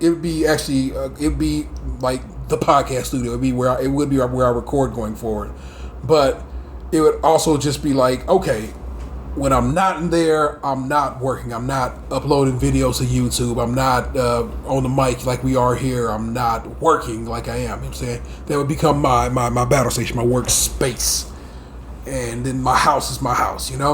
So that is the hope is that is how that plays out. But yeah, the room is now emptied, and I got, like I said, clean it out and figure out what I'm going to do for flooring and walls and all that good shit. But that is the intent, is to try to make that into a workspace and have that up and running, hopefully before school starts. Because I don't know what school is going to be, and seemingly the state doesn't either. But if they have to go back, or if they're, what I'm saying, or whatever, I just would like to be, or if they don't, what I'm saying, I would like to be just set up in my space by then. Yeah, at this point too, I guess like I got the chair because I always said that like I would buy more permanent things if this became a permanent situation, which now it has. So I already had the computer desk, thankfully, and then I have the chair now. I've been working off of my laptop, but I'm pretty sure at some point here I should just buy a regular desktop tower. Because like the laptop's fine, but like it'll only last so long because I'm putting a lot of strain on it, I would imagine, because our work system's not light, and it'd probably be nice too then to just have the laptop as a backup in case something happens to the desktop. And then I'll probably end up having to buy a printer too, because like I did all my personal printing at the office, which doesn't exist for me anymore. So I actually just looked this up the other day. I'm gonna send you a link. Hold on. A couple weeks back, I had told you guys I had bought like a pegboard that I was going to use as like a pseudo dream board for myself. But like I didn't know what I was going to do with it, where I was going to put it, and all that. But now that like I'm going to make this little corner over here, like basically, like you guys can almost see the corner. Like if I took off the background and just tilted the camera, like it's just right here, like 3 feet to the left. I have up on the wall here, like the backing is kind of like this wood paneling. And the previous owner had some nails up there because they must have been hanging some pictures or something. I never took the nails out. I could easily put that pegboard on that wall right there, right next to my workstation, and kind of make it like a personalized work corner. So I think that's what I'm going to do. I just seen currently that printer is sold out everywhere, and but that is if you look at that printer, it's very much the home version of the printer we already use in the office. So it's funny too, because like when I brought it up to people, like about how I need to buy a printer now, like I think they thought that like I wanted to buy a printer for work, when like I didn't ever print a goddamn thing for work. All my printing I ever did was for myself. Same. Whether it be like concert tickets or travel things or something. Exactly. Or docs, what I'm saying, like when I need to do the passports. Yeah, like print my W-2. Yeah. So, but I might. That might be no mics to it. When it comes back in stock, that's the printer I'm going to get.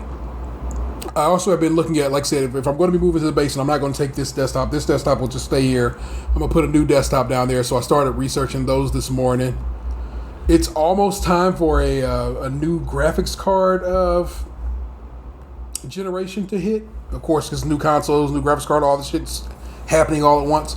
So I kind of want to wait a little bit on that because prices go down, or maybe I can get something with a spiffier card in it and so forth. Because no matter what, because this, like I said, the office downstairs will still be where we do, like I said, our YouTube stuff and so forth. So it needs to be able to process video. So I'm gonna need a beefy card in it, just regardless. It just is what it is.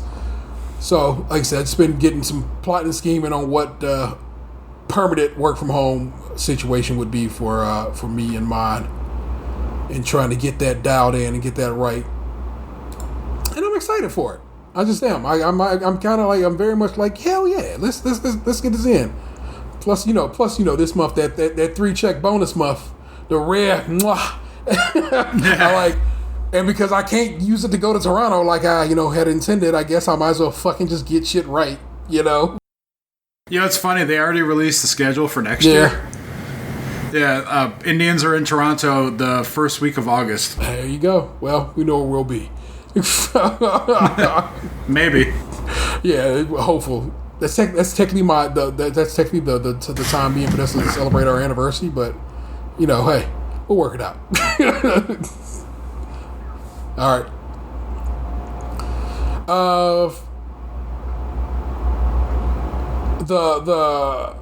Our local baseball team is the Cleveland Indians, and for years we had just a terrible mascot, a terrible caricature of an indigenous person, and a few years back they finally got rid of that, but we've still kept or held on to the Indians name, and we seem to be on the verge of getting rid of that. Now I doubt that could happen this season, but it does seem like something that will be coming in due course. And so you saw a lot of people like, don't do it if you're bowing to pressure and this, that, and the third, blah, blah, blah. But then you saw a lot of people getting real inventive and like, how about this? How about this name? How about this name? And the name that your man's got onto hard and fast and still has yet to let go is the idea that we became the Cleveland Guardians. Now, if you're from the area, on the Hope Memorial Bridge, named after the family of Bob Hope. Maybe you didn't know that. Bob Hope, famous Clevelander,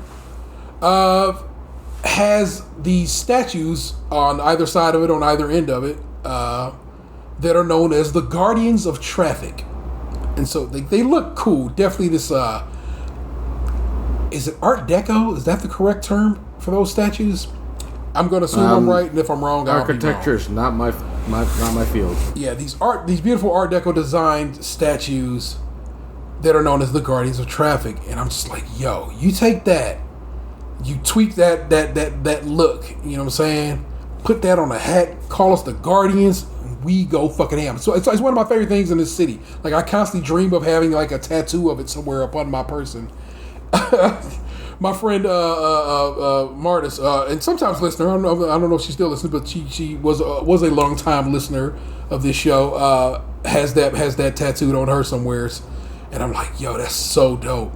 And I fuck with the idea of us becoming the Guardians so hard, and I hope I hope that is what happens, and we'll be severely disappointed when it doesn't. The Spiders logo is pretty neat. I don't like spiders. Get down with that. Yeah, no doubt, but I don't like spiders like that, man. Plus, like Spider-Man. I mean, but do I? So that has me excited, but also I chuckle that the Washington football team is finally having to reckon with their name being changed, because their owner for years was just like, I ain't changing it. But that dough hit, and now that has to occur. And I'm you stack that along with the Supreme Court decision today, and I'm just like, fuck yeah! My indigenous folk getting some necessary, needed, and long overdue wins.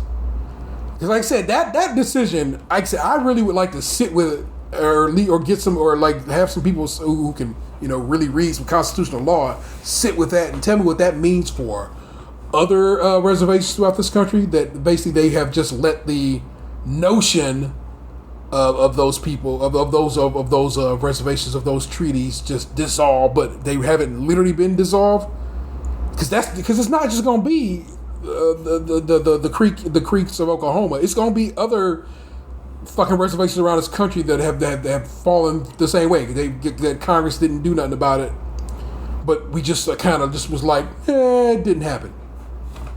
So that is interesting, and this whole conversation that I've seen pop up a lot lately about how basically I'm smoke fuck Mount Rushmore, and I'm kind of like, yeah, fuck Mount Rushmore, because people are just like, well, you want to blow up Mount Rushmore now? And I'm like, kinda, yeah. That was a sacred mountain of the, I believe, the Lakota Indians, and some fucking weirdo Klan member thought I'm about to carve some white people in these people's sacred land. And I don't. Was it confirmed a Klan member that did that? As far as I know. We can try Snopes. Mount Rushmore. Let's just type in Snopes and Mount Rushmore and see what we get.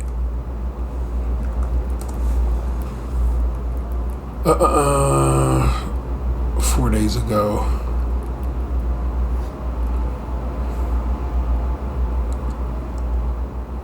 Man, Snopes was never meant to have to bear the weight of a Trump administration. You know what I'm saying? They're supposed to talk about weird little like conspiracy theories, like, no, there was not ants in your milk at school that week because whatever. That's what they were good for. But now they have to literally break down whole situations. I'm trying to deface with political graffiti. What the hell is going on? Spiteful Obama blocks off view of Mount Rushmore. What is going on? That's from 2013. Well, whatever. It's just I know for sure, like I said, that was considered sacred land. I don't know, like I said, I don't know if the person who carved Mount Rushmore. I mean, just hold on. You know, untold history of Mount Rushmore, a KKK sympathizer. All right, let's see who is the person who is designed and sculpted carved in my sculptor Gutsan Borglum. So let's look up what's up with this guy. Borglum was a member of the Ku Klux Klan. He was one of the 6 knights who sat on the Imperial Concilium, spelled with a K, in 1923, which transferred leadership of the Ku Klux Klan from Imperial Wizard Colonel Simmons to Imperial Wizard Hiram Evans. Oy vey. Oh, he also was the guy who basically carved Stone Mountain. So, yeah. Fuck Stone Mountain. I don't know if y'all know about that. I called it racist rock. It's one of the reasons I left Georgia. It truly is. So, fuck that dude. Well, fuck him. And we just leave it at that. And so again, like I said, if it comes down to it, and they say, "Oh, you know what, man, we're gonna give Mount Rushmore back to this tribe, and they can blow that bitch to pieces," I'm okay with it. I truly am. Is that one of the things I should see before I die? I mean, let's see. Slave owner, racist, and yeah, no, I'm gonna go with probably not. No need. I mean, I'm not thinking about it from the like, I need to go respect these men perspective. Just the like, go see like faces carved into a giant rock formation. You know? Like, I can imagine there anybody like, you know, one could be like Bill Clinton, one could be Michael Jordan. You know. Yeah, that is the Lakota Sioux tribes. It is literally considered sacred ground. It was originally included in the Great Sioux Reservation, and of course, the United States broke up the territory once gold was discovered in the Black Hills. And why the hills got to be black? The mountain into which it was carved is known as to the Lakota Sioux as Six Grandfathers. That was the name of that mountain before they just was like, fuck it, I'm about to carve some white guys in this mountain, and fuck you guys for living here, because you know. Jesus fucking Christ, this country. Whew. Child, how much time where were you at? It's an interesting dichotomy, I have to say, between being sensitive to other people's situations and enjoying your spoils of victory. I mean, I don't consider it victorious. I consider it just dirt, man. We did dirt. We stole the land from the people who were here, stole people from another land and brought them here. It's like, this country is built on some real bad juju, man, and yeah, it's like exploited over people and who came over here again. Dirt. to We just avoid did famine. dirt, and I don't know, man. I at some point maybe that has to be reckoned with and taken and have a good look taken at. You know what I'm saying? It's not like those people were like, well, fuck it, let's fight, and then the winner takes all. That's not what it is. Most of as every story we've ever been told was, most Native Americans was like, oh, hey, man, welcome to our land. We respect the land as such, and here, let me help you out with some food because y'all seem real hungry. And all the Europeans brought over was disease, pestilence, and assholes. And that's not really a win. It's just... It's chemical warfare. Yeah, that they didn't even know they were engaging in. You know? Mm-hmm. So... Yeah. Dirt.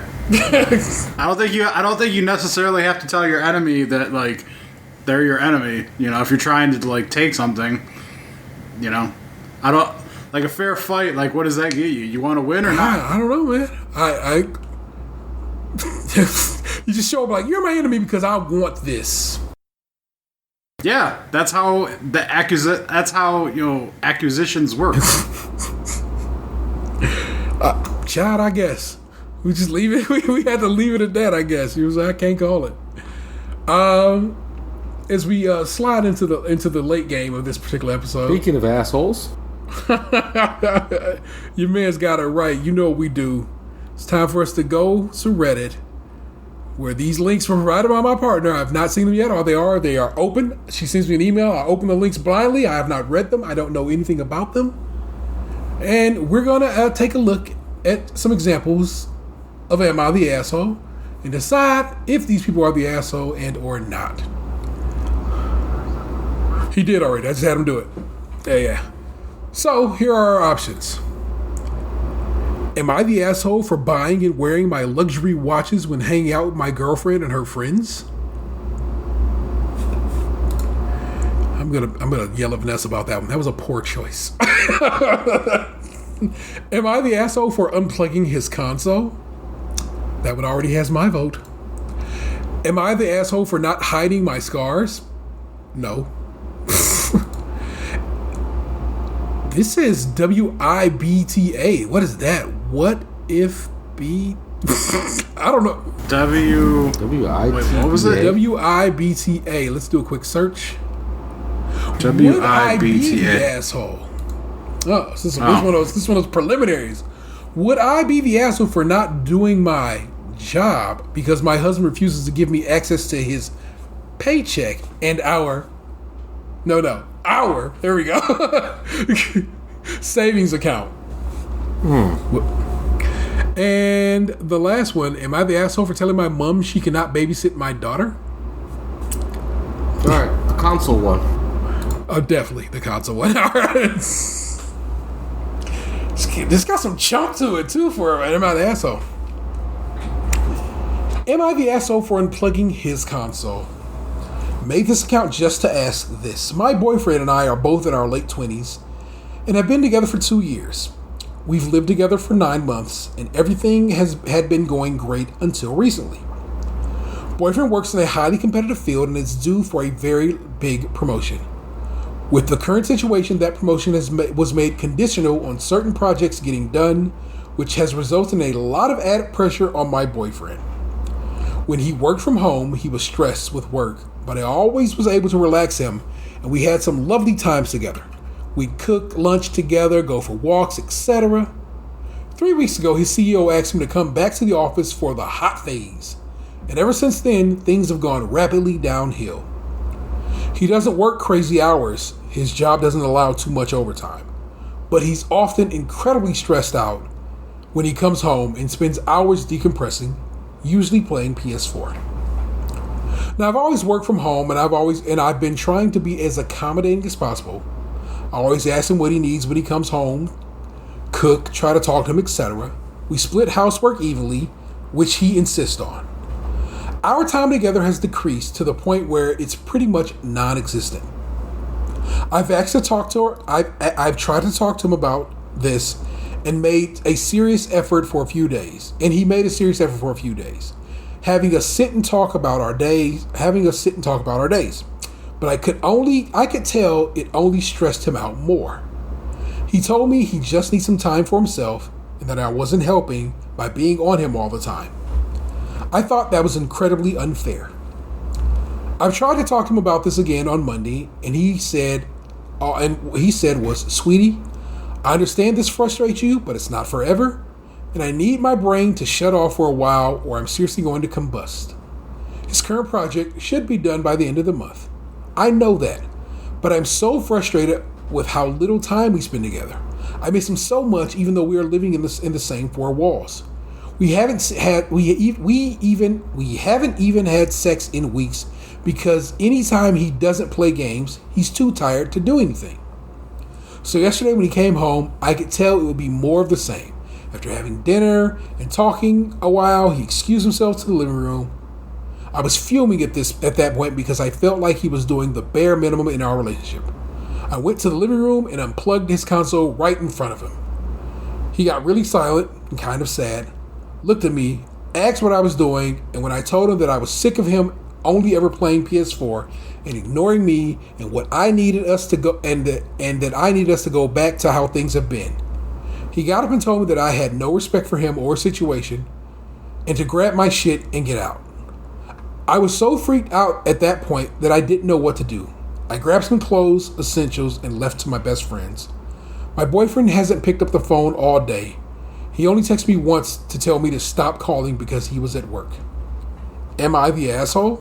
I'm going to say no. She's just a frustrated girlfriend. And she's been neglected. And she reached a boiling point. It's not like she just did it. She took a while. It was building for a while and she did it.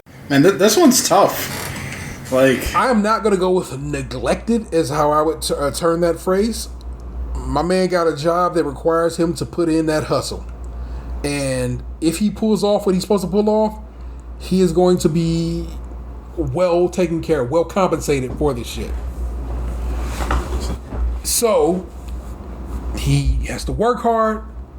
And after working hard, he needs a little bit of a breath.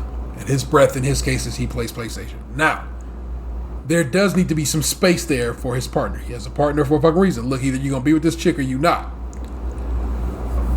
But I'm not. And I'm not calling her an asshole by any stroke of imagination. I am saying that was a childish move. Probably unnecessary on her part. Because you ain't got to go unplug anything. But you could just, stand in front and be like, hey, man, let's get some words going. Let's get a dialogue popping here. I don't think you understand how I am feeling. But no, in no way, shape, or form is she an asshole. She's a bit of a butt, but this dude is being a butt as well. And this is a situation where communication is what's necessary.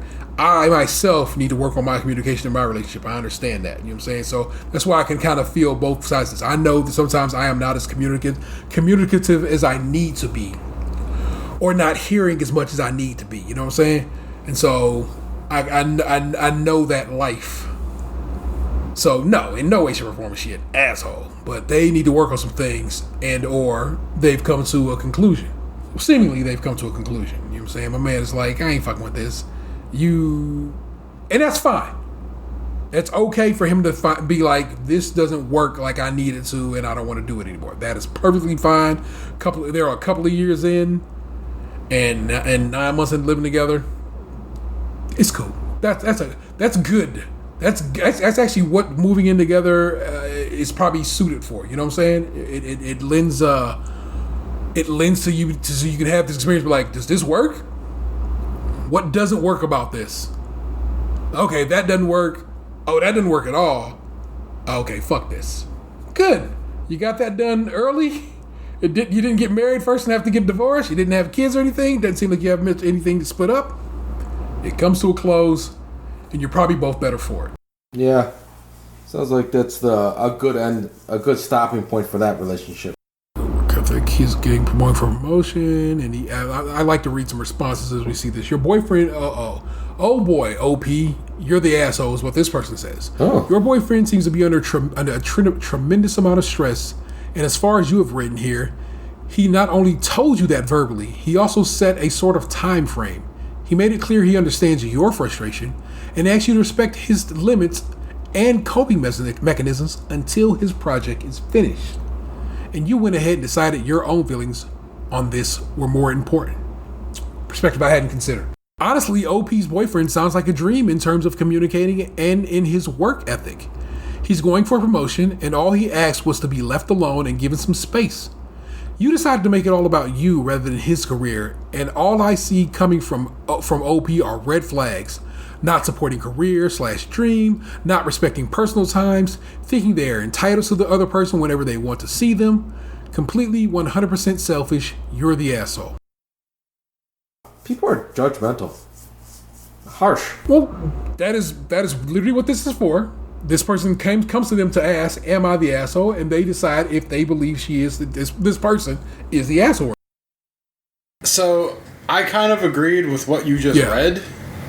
As far as, like, I didn't want to, like, fully stamp her as an asshole, like, you know, the final answer.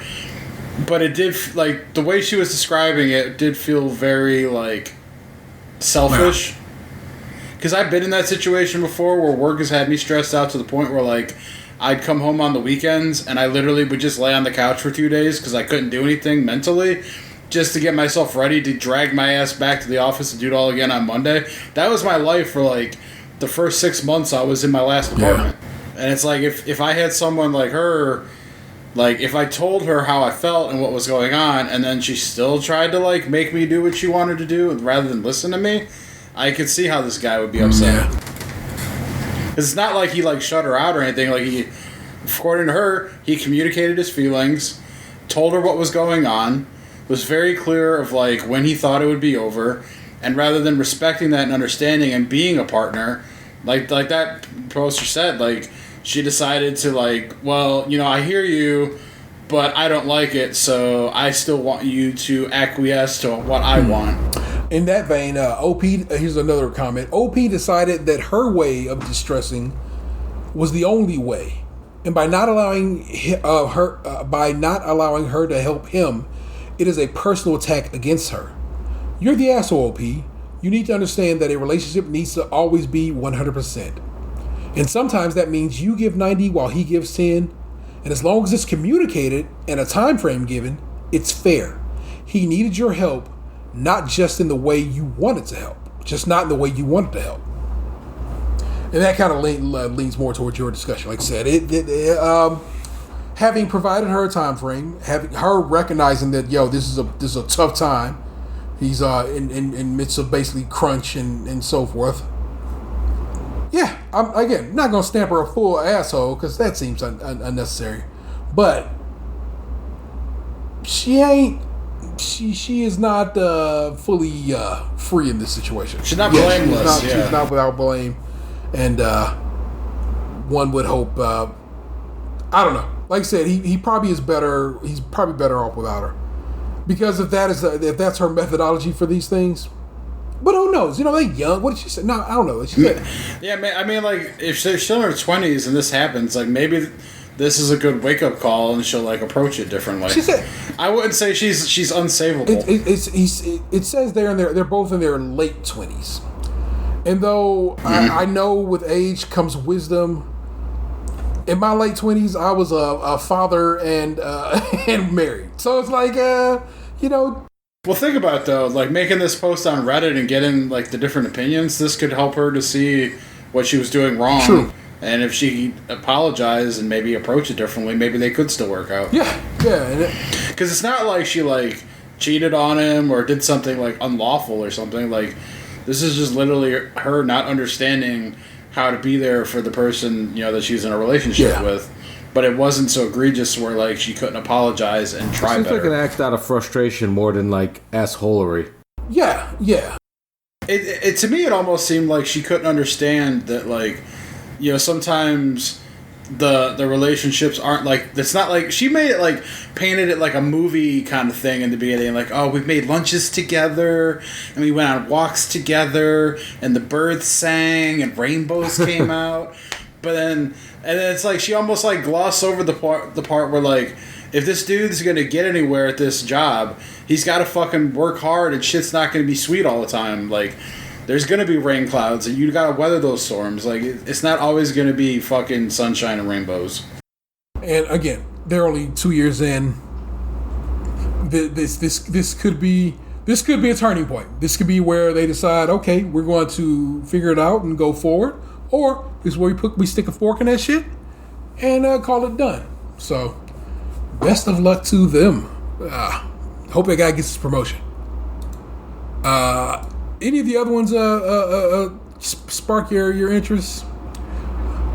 Am I the asshole for buying and wearing my luxury watches while hanging out with my girlfriend and her friends?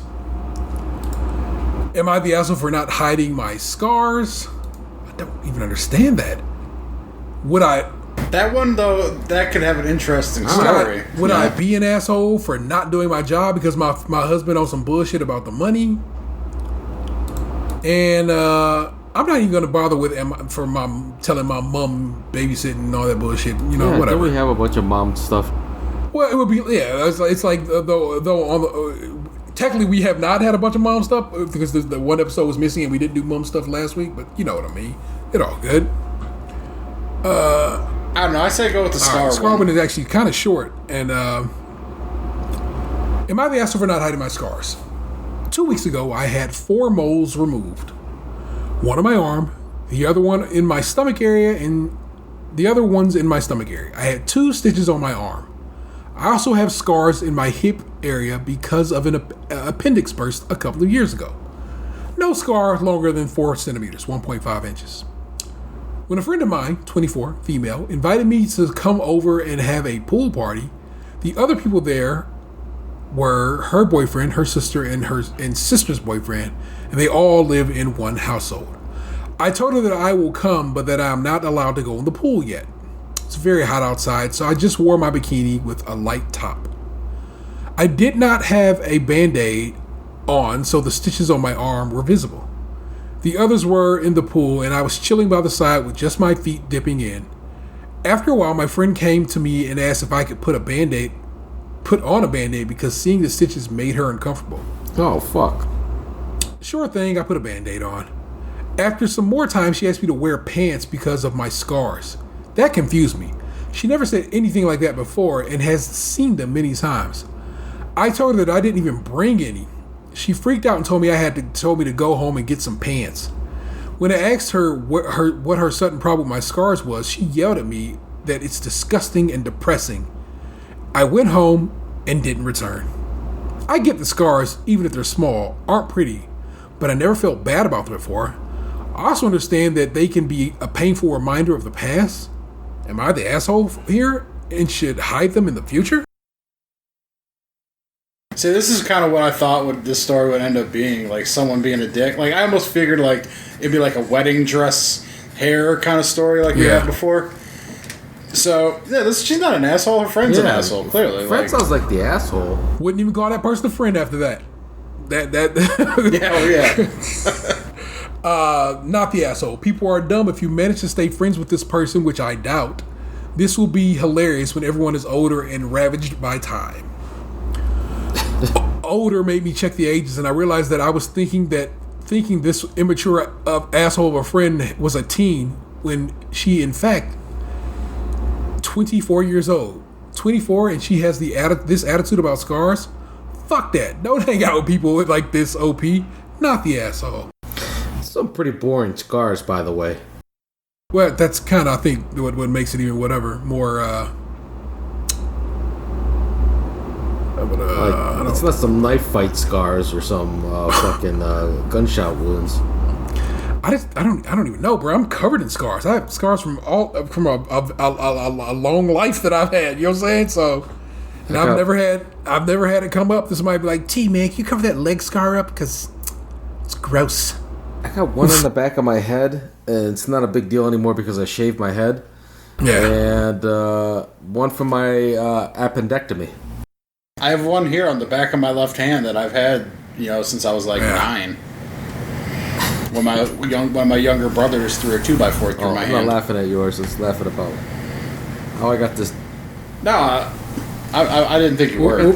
I got this dumb thing. I wouldn't even call it a scar. I got this dumb indentation on my index finger because you pull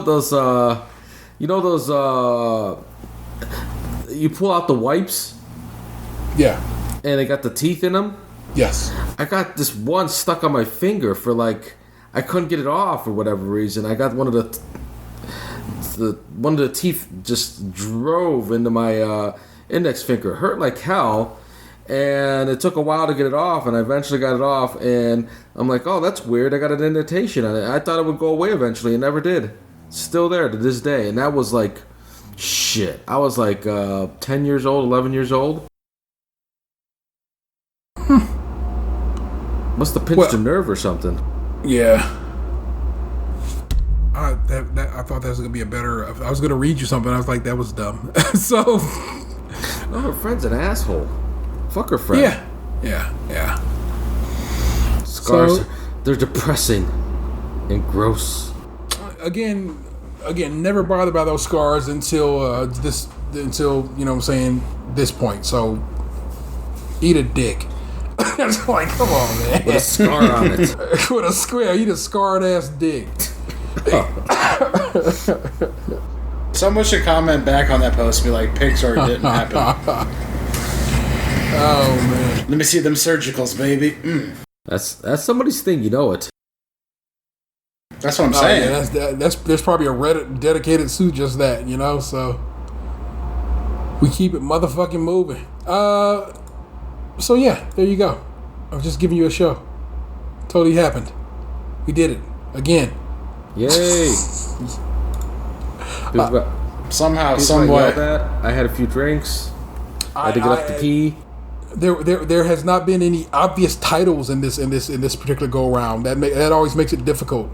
I like when something comes through just easy, and I literally write it down right here on my notes and I go with it. I had to get up and pee. I just gave you one. I had to get up and go pee? That was your title? Yes. Why not? Shit, I almost shit my pants. That one supersedes your urination. The episode where Dan almost shit his pants could be funny, but yeah. like a Friends theme title, like the one where Dan almost shits his pants. The one. We're going to type that down where Dan almost shit his pants. Almost. All right, I'm going to give you one last story before I let you go. All right. Because it kind of regards shit. His pants. All right, that might be your title. As I edit it, we'll figure out if another title reveals itself to me. So the city I live in is a city of multi-unit dwellings. So if you came to my house, you'd be like, man, that's a whole lot of house and all that driveway and the garage, and man, you get that? Yeah, I get that in my city. But at the very back of the house are 2 apartments.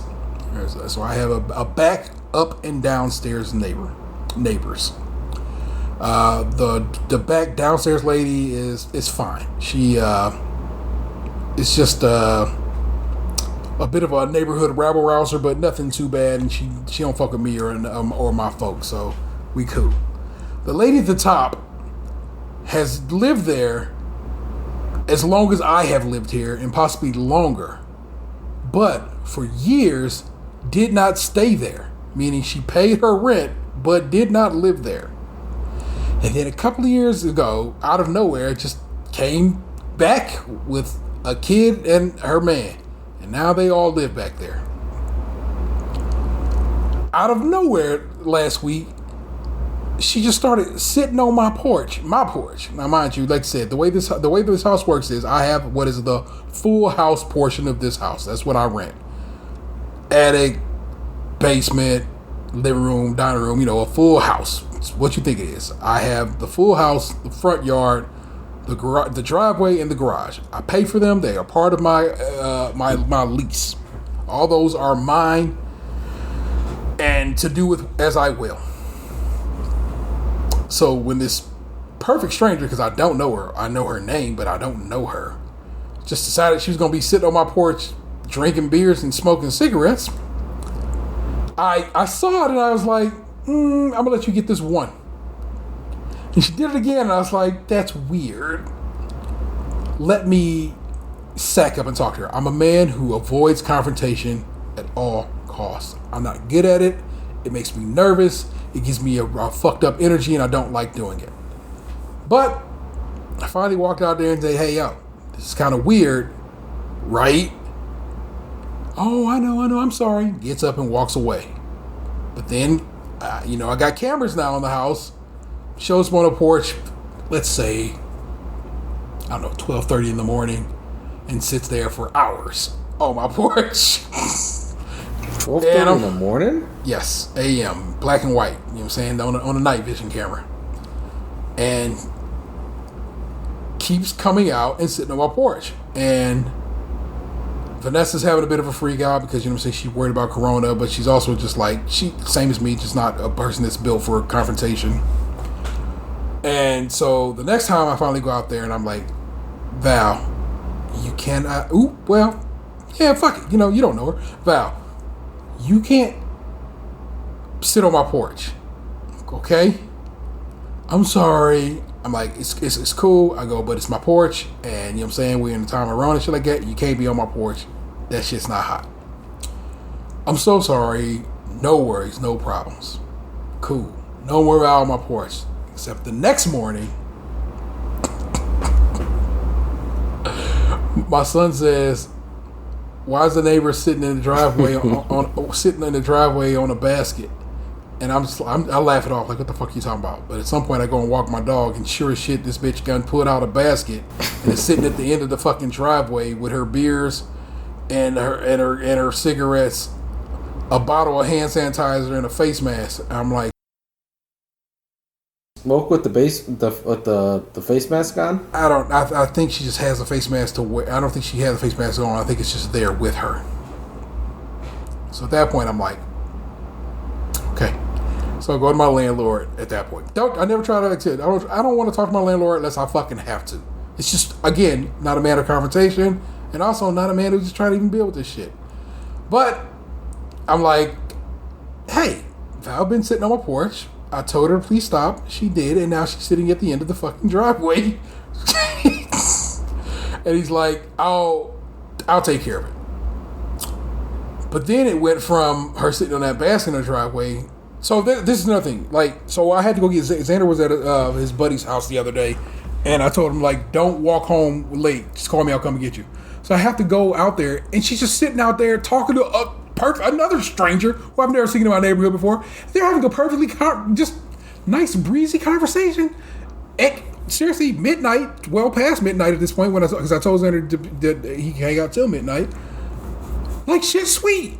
And I'm like, hey Val, could you get out my driveway? I have to move the car. So she moves it, all mad and shit about it. I'm like, this bitch is on some old passive aggressive bullshit. Next day, she elevates to a chair and is sitting out on my driveway in a chair, and then moves from the driveway to just on the pathway in front of my porch. How you walk up on my house.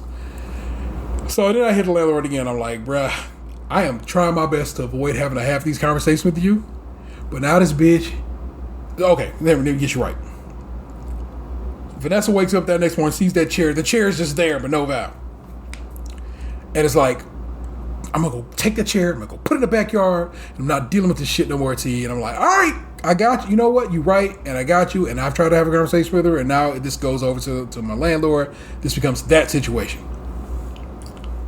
Vanessa comes back in the house, like, almost like white as a sheet, with a look of like whatever. And she goes, you have to come and sit down. And I'm like, oh God.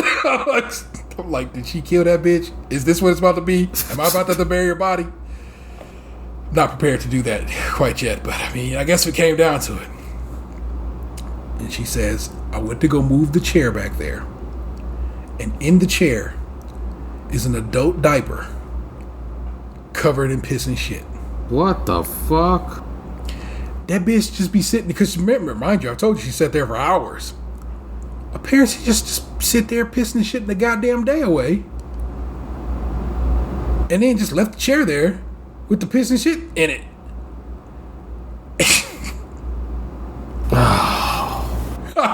I knew for you it'd be this would be it for you. How did we not start the show with this? I had other plans. I want to talk about racism. This is way more enjoyable. Is it? Because it's interesting and new. It's not the same shit that we've been talking about for the last 6 months. Then I hit my landlord up. I go, okay, man, I know I have tried to address this with you, but here's what's going on right now. In fact, I will pull up my text message so I can read it to you directly. Hopefully you included a picture. No, but I did take a picture of her sitting in a chair in my damn driveway. I would make it your show art, but that just seems dickish. Where is that text message? How did that roll that quick, man? I'll be texting hard in these streets. So this is Monday morning when I text this to my landlord. So the situation with Val seems to be escalating. She has taken to first sitting on a basket at the end of the driveway and then moved to a chair just at the sidewalk at the end of the walkway from the porch. The chair was left overnight. Vanessa went to move the chair and discovers a piss-soaked adult diaper in the chair. You know me, man. I am not a shit starter, and I try to handle things, but this is just madness at this point. And he says, I already have a message out to her, so I let Vanessa know, look, I let the landlord know, and he already says he has a message out to her. And so I think I'm hoping this will be cool. So I sent that at 9:43 in the morning. At 11:23 that same day, Monday morning, my landlord hits me back. Spoke with Val.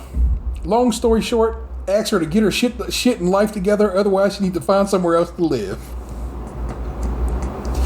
She accepted and acknowledged what was going on, meaning, yes, she did pee and shit in a chair that she left sitting outside. And apologized. Let me know if this don't get better or get any worse. My landlord is kind of country fried. It's kind of funny that way. And so, and we're not a type. We don't have a relationship where we swear at each other. But I was just like, when I found a piss stain situation, I felt it gave the words that I needed to share with my man when I wanted him to understand what was going on in my house. And again, it's been handled. I now only see Val going by on my side camera at all hours of the night, mind you, still. So I don't know where she's going to be at, but she does. That is what's going on. But no longer is she sitting on my porch or in my driveway or on my pathway to my house. And do you think maybe that they're the ones who broke into your car? I don't. But anything fucking possible, bro. You know? So yeah. I mean, like that, like alcoholic crackhead type behavior usually leads to scavenging. So, and like, you know, if it's like she walks by it every day, you know, she could easily see like the lock not being, you know, done on it and shit. Like that's just and if she knows like you guys are asleep. Yeah. I would hate to think that way. I'm saying her dude's a nice guy. Her daughter's a sweetheart, and it's like I would hate to think, but you know what? Like you said, that's another thing. Her kid had came out one day, was like, basically was like, "What the fuck is you doing up here?" Just like, and she got mad at her and yelled at her, "You don't ever talk to me like that. That's disrespectful. That's rude." And I'm like, I mean, how old's her kid? I believe she is a fifth grader, like a rising fifth grader, because there's a sign of my. Okay, so it's like a preteen. So I can't call it, but yeah, wild experience in the world of tea. You know, just like yeah. So that happened.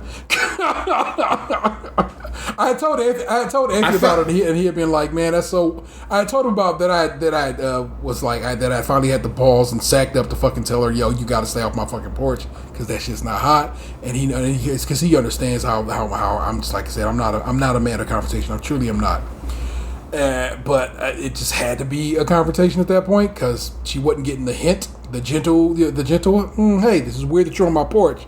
Hey, stranger who's talking to a woman on my porch that I don't know you either, which already has me uncomfortable because, like I said, somebody has broken into my car. So you, who are a stranger, fucking seems wild to me and weird to me. So, yeah. I'm sorry, Box. Were you?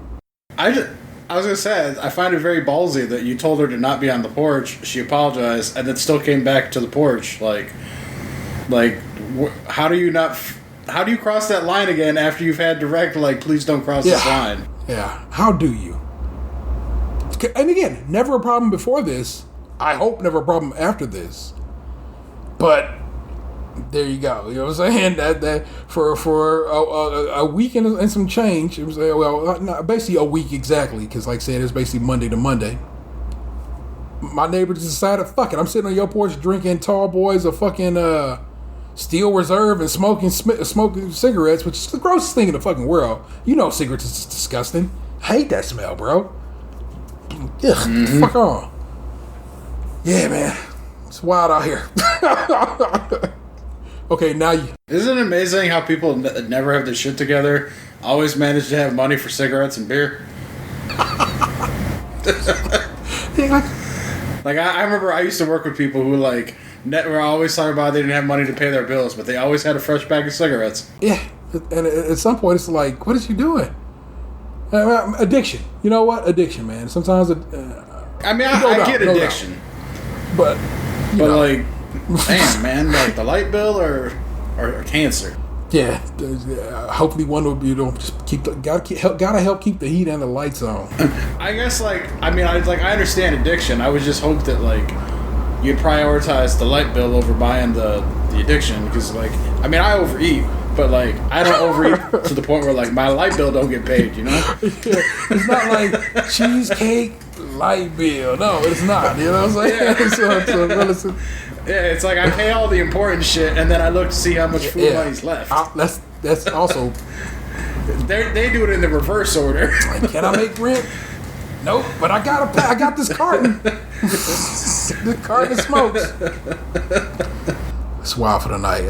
There you go. Now I have given you a show, people. My apologies for that. I just wanted to share that little bit, and Gabriel sparked it in my brain right quick. As always, please rate, review, subscribe, and share the show. Now, you're probably already listening to the show. You might think, fuck, how do I do this whole rate thing? Basically, rating the show is only occurs on Stitcher and on Apple Podcasts. If you don't have an Apple phone, you're an Android user, and you're like, well, let me at least go support my folk. You can just go look at the podcast on the internet, and you can go right to that website, and you can rate and review us right there. Rating is just giving us stars. Dope if you give me 5 stars, and more stars the merrier. But what helps is if you write a little something and say why you fuck with us. It truly does. And if you could do that for us, that'd be wild dope. Anthony posted the show on his IG stories the other day, and it seemed to spark something in some people. We got a couple of follows off of it, so that made my man Ty then go post the show on his IG stories. You know what I'm saying? And again, got a couple of follows off of that and so forth. And I hope they maybe would turn around and listen. But what's wild is we've been doing this for 7 years, and a lot of our outside friends don't really put don't put in on this. Now I do have some friends who do, you know what I'm saying, and I respect the fuck out of those who do. But I'm not asking you to put money on this show unless you think you got money on it. All I want you to do is be like, hey, my friends do this, give it a check. Check it out. That's it. It's all I want from you. Cause trust me, if you do some shit, I got you like that. I'm going to say that's my man's, that's my home girl. Please go support they shit. And that's all I would ask of anybody else. You know what I'm saying? If you fuck with us, especially on a personal level, get out there and share our shit. You know what I'm saying? That'd be real dope of you. Okay? Get out there, subscribe to our YouTube, our Twitch channel. Of course, follow us on Twitter, Skimpod, SKIMPOD. If you want to support the show financially and you have a few bucks to toss our way, consider joining our Patreon. Members at the $5 and above tier get extra content each month. I just tossed them. I remember to post my first from home we tried the great turkey bacon off. So that's up there. Another episode of a podcast, the Vinyl Edition, is up up early for the patrons. It goes wide for everybody a month later. That's how that works for that particular show. Unless you're a patron, you don't get to fuck with We Trieds. We Trieds is something we do specifically for our patrons, and it's a good time. I promise you, every one of them are always fun. And like I said, that home edition was a bit of a delight because I got to do I got to film kind of in some a little more guerrilla than I normally do, and that was fun. And I just like how it turned out. Vanessa added some very fun sound effects to that video and did a great job editing it. It's a good time. And if you want to get with that shit, then like I said, it's behind the paywall. It's behind the paywall for a reason because those people support us every fucking month, and I want to make sure I try to entertain them as best I can. So if you try to get down with that, then you know what I'm saying, you gotta put in on this. We have merch, and it has its ups, it has its downs, but it's there. And available at tpublic.com/user/stays Krunchy and milk, all one word. Krunchy, of course, being spelled with a K. And the episode just went out, so I don't know if my man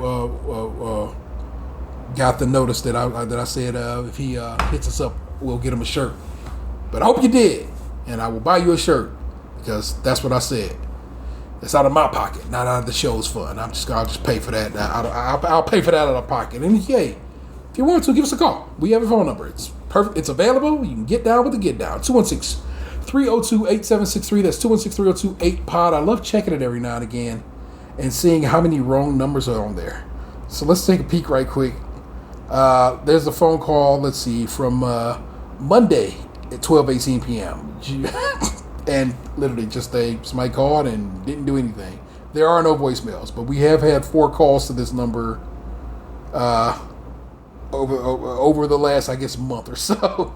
So I wonder what they think they're calling when they call that number. But there's a number there. You can leave a voicemail. And you leave a voicemail, I will definitely play it on this very show. And I'll probably then go back and edit it into the show proper so you can get a rip. So I'll play it over the microphone so my fellow homeboys can hear it, but then I'll edit it nice and proper in the show so the listeners can have a nice little luxurious experience of hearing your supple tones talk shit about what we do. Our missing man is Tatum216. Show some love and give him a follow in the social media streets if you are so inclined. So my man Lunchbox 2099, he's really happy to be working from home. Give it up. That's my man, the real ODP, the homeboy Gabe. He not so happy to be working from home, but that's because it comes with a lot of extra shit. I'm not wanted in my home.